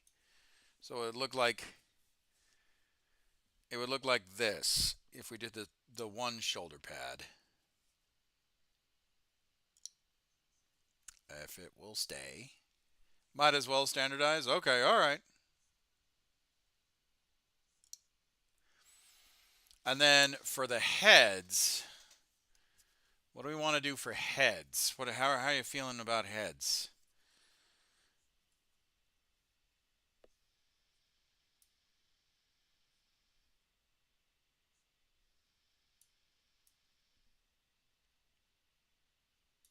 Because we got this one. He's got tattoos, so I'm thinking maybe this one on this guy, seeing he's got tattoos already. Or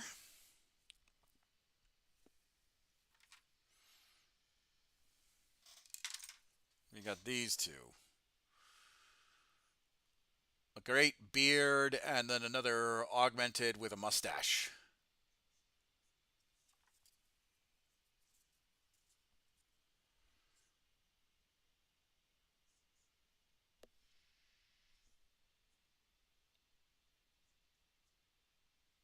With a bone plate.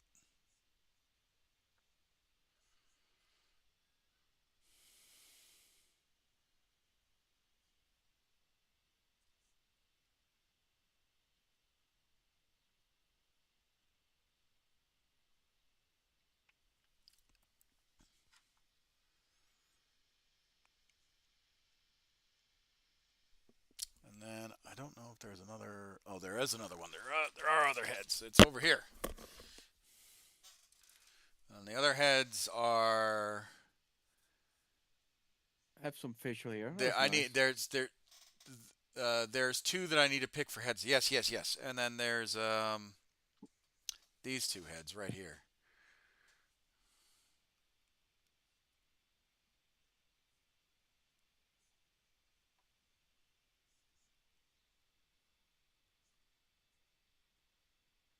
Take the two that aren't bonehead. I figured Nork would be bonehead enough. But do you want them with mustaches and beards, or do you want them with tattoos or brands? Like there are a couple of good ones. These ones are probably the most plain.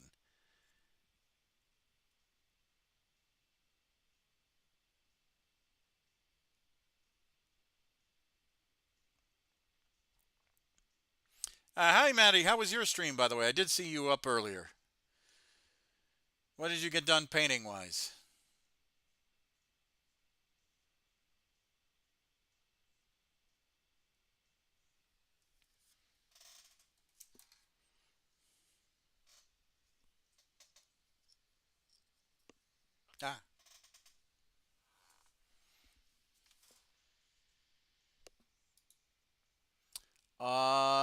The beard guy would be good. Maybe the beard guy was good. Maybe the tattooed head with the one with the tattooed arm. Okay, all right. So beards and arm. Okay, that's what we'll do. We'll do beards and arm. Started proof for a Grey Knights commission. Ooh. Ooh, I love it. I love it. Yeah, we're about 30 minutes away from ending the stream, unfortunately, because I gotta be Datasar.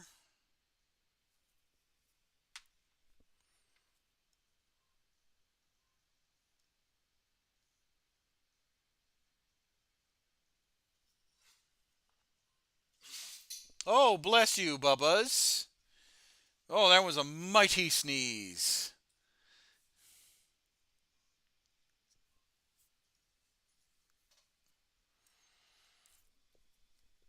I think I'm going to Grootland, sleep good, I think. All You right. have a good night, You have a good night, Commissar. Jeremy. I appreciate you. No worries.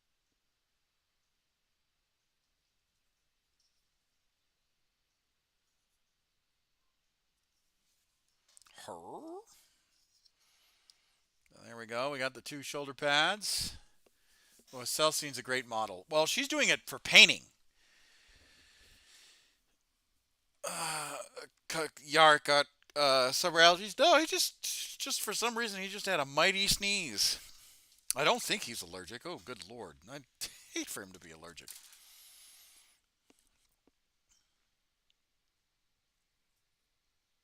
All right, so we're gonna do this beard. And where is Tattoo Dude? Not on this sprue. All right, so beard I think is gonna be him. I think we're gonna make that him.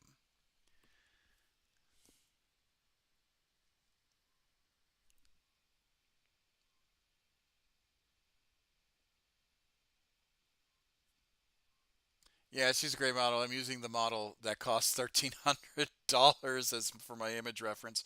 Yeah, she's painting it. These are fine art paintings. Yes, yes. All right, so for the beard, right? Now that we're getting into it. For the beard, what color hair do you want this Ogren to have?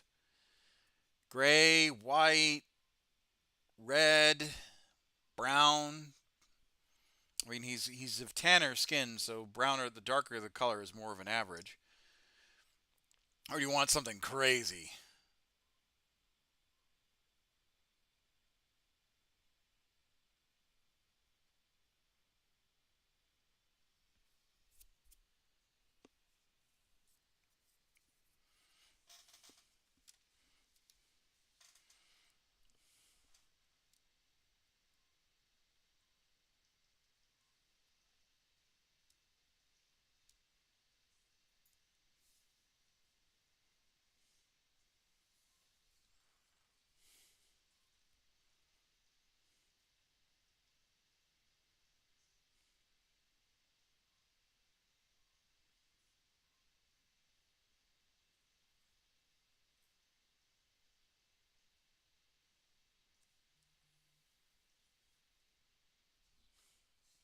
A red brown, maybe leaning into orange ochre. Okay, all right. So a red brown.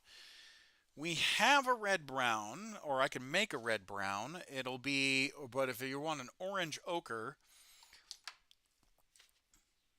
we have.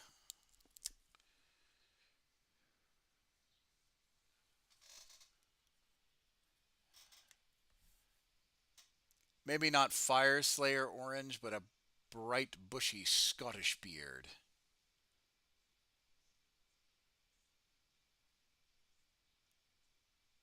I'm sure I wish I could afford all the models I want. I think that's why I'm having such fun painting fine art because it's cheaper for now, and I still get the dopamine rush seeing a character displayed in my home. Yeah, that's a good philosophical take. It's certainly cheaper sometimes. 40K is it's quite expensive sometimes. All right, so if we're gonna do a Scottish a Scotsman red, a red Scotsman, um, we will do. I just had it open. We will do a Wild Rider red, and then we will put some darker tones. I'm thinking a Mephiston in the darker tones of the beard. Maybe a hint, right? Because it's orange is not, or an orange facial hair is not always orange. Maybe a hint of some Baneblade brown. Do it that way.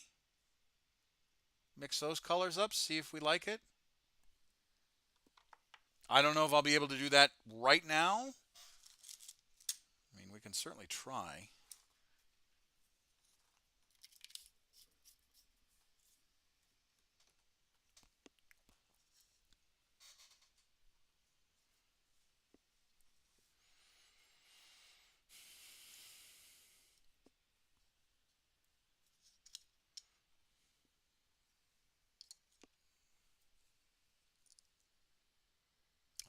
I guess we don't need to. Oh, by the way, did you want Nork Dead Dog to have shoulder pads?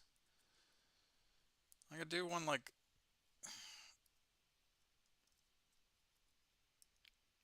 I don't think it'll fit entirely. No, yeah, it's not going to. Damn. Oh, nuts. No, never mind. It wasn't gonna. I'll trust you to figure. I'll trust you to figure it out. Okay, all right. Yeah, it wasn't gonna fit. Nork. So Nork is done. Nork is completely done. So let's get this. Let's get this head done. All right. So first things first. First things first. Let's get the facial features done. Let's get the skin done. That was Quester, I want to say. I don't think they fit. Yeah, they didn't fit. They didn't fit.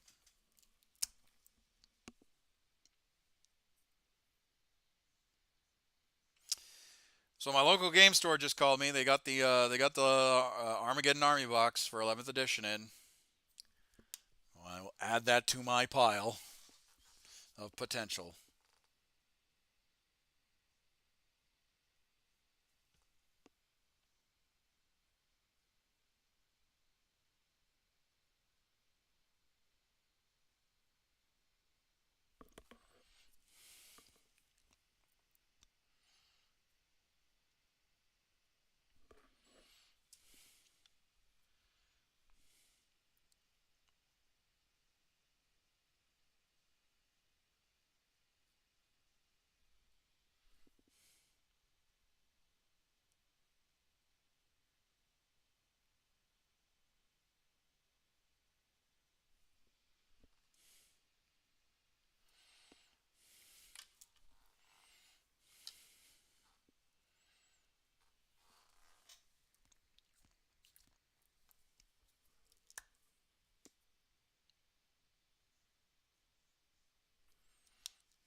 I wish I had a camera that I could sit on my face or my head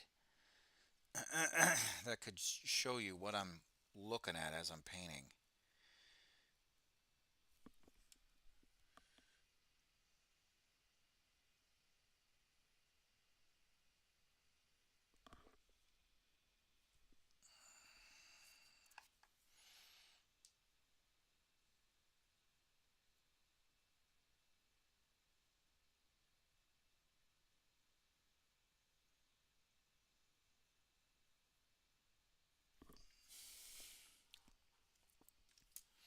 I know that they probably make the damn thing. I just don't know how to integrate it.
How was your day, Johnny? And how was your day, Maddie?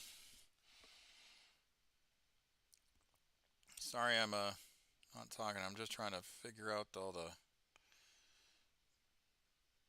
fine detail work of this face.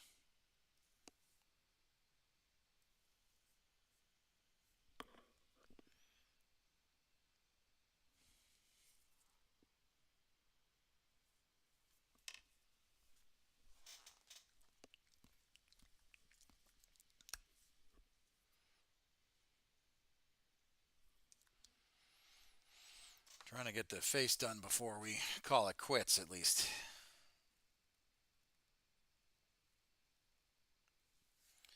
I will not be streaming tomorrow.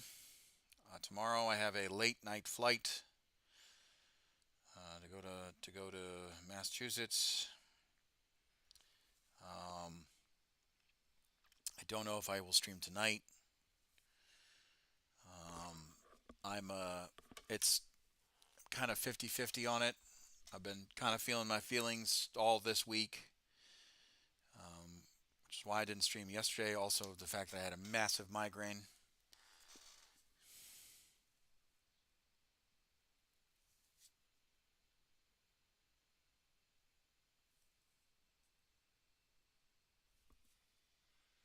Pretty productive, interesting day of work, which went by really quick. Could have done without the extra mileage of endurance, but it was probably good for me. You and I have been commiserating in the workout portion of our Discord. So it's good on you, man. It's good on you. I know I haven't been as faithful to the yim and working out as much as I should. But life be lifing. I'll probably get back into it when I get back from Massachusetts. Not probably. I will be getting back into it when I get back from Massachusetts.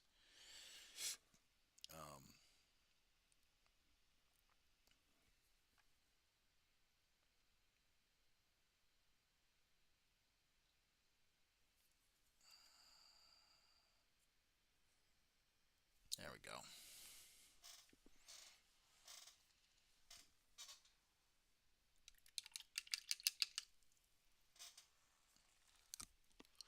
Sorry, I'm just gonna message someone real quick.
All right. Trying to think.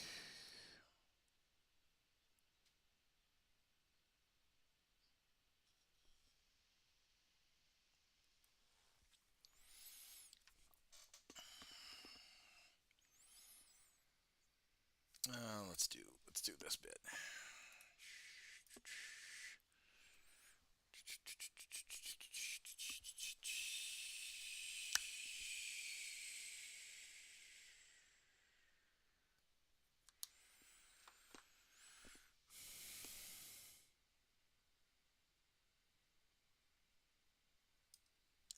I think that's done. Now I just need to do the eyes.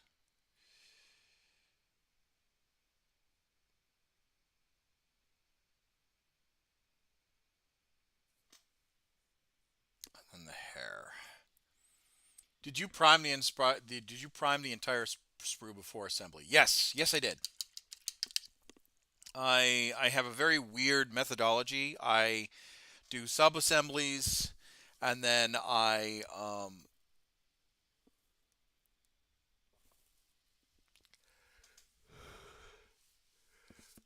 excuse me.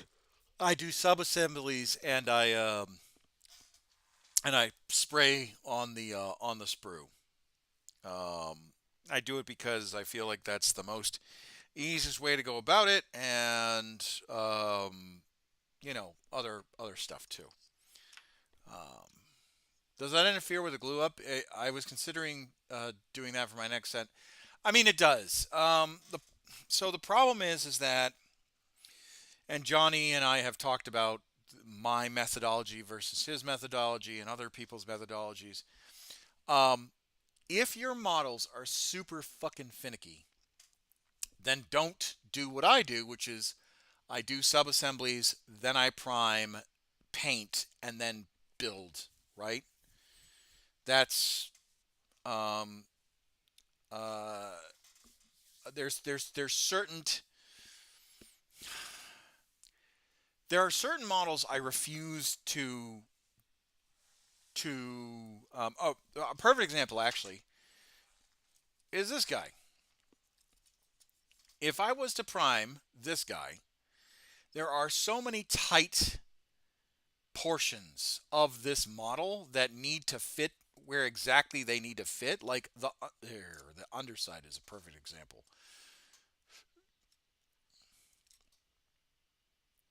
Like there's so many seams and oddly shaped I mean, hell, this leg right here.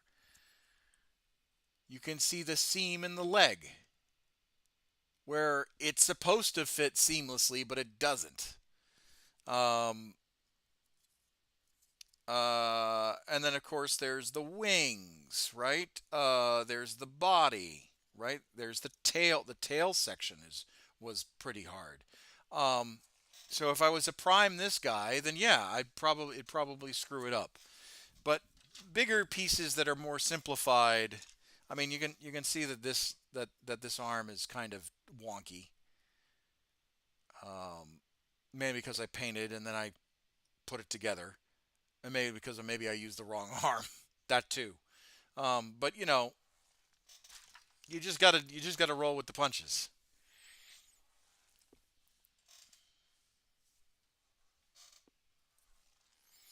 My suggestion is that if you have a way that you want to experiment, um, I'm just trying to figure out a good workflow for my guys.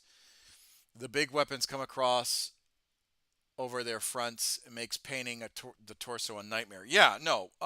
It's the same thing with the guard. That's why I do subassembly. Um, a perfect example of a subassembly is this guy. This is a perfect example of a subassembly.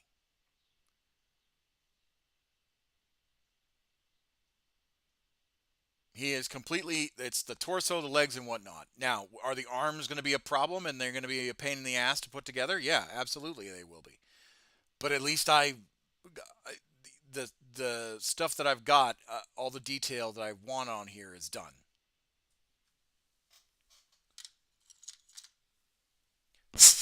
This guy was a sub-assembly. If I can get him to be in focus with the camera.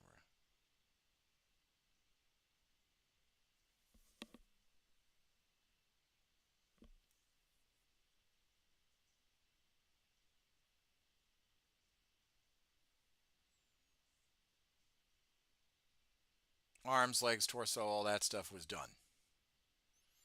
Right, I still need to clean him up a little bit, but he's a sub-assembly.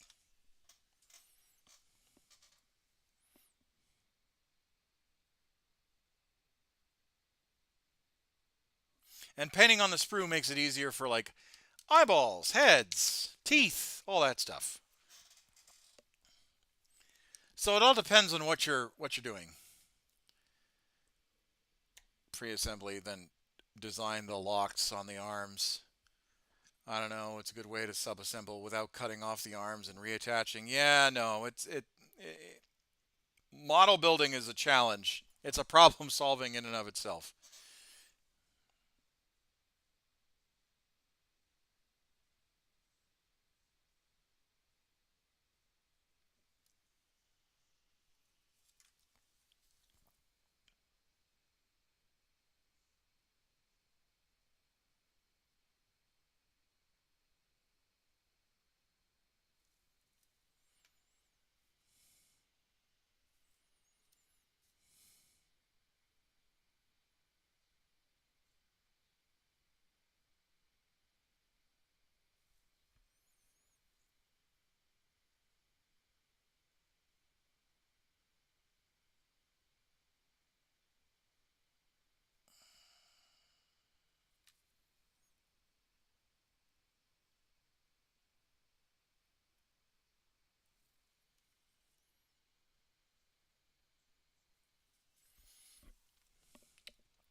the struggles we endure for our hobby. Yes, valid point. Valid point. All right. We are going to end it here, folks. Because I got to pick up the girls and I got to be Datasar now. I got to switch Commissar cap for Datasar cap. And then I got to make dinner. And then I got to do my laundry. And then I got to focus on packing up. I do not know if I will stream tonight. That is still a coin toss. But we got a lot done. Not a lot done, but we've made progress. And that's all I can ask of myself right now, especially what I'm going through. I mean, we finished Nork. Nork looks lovely.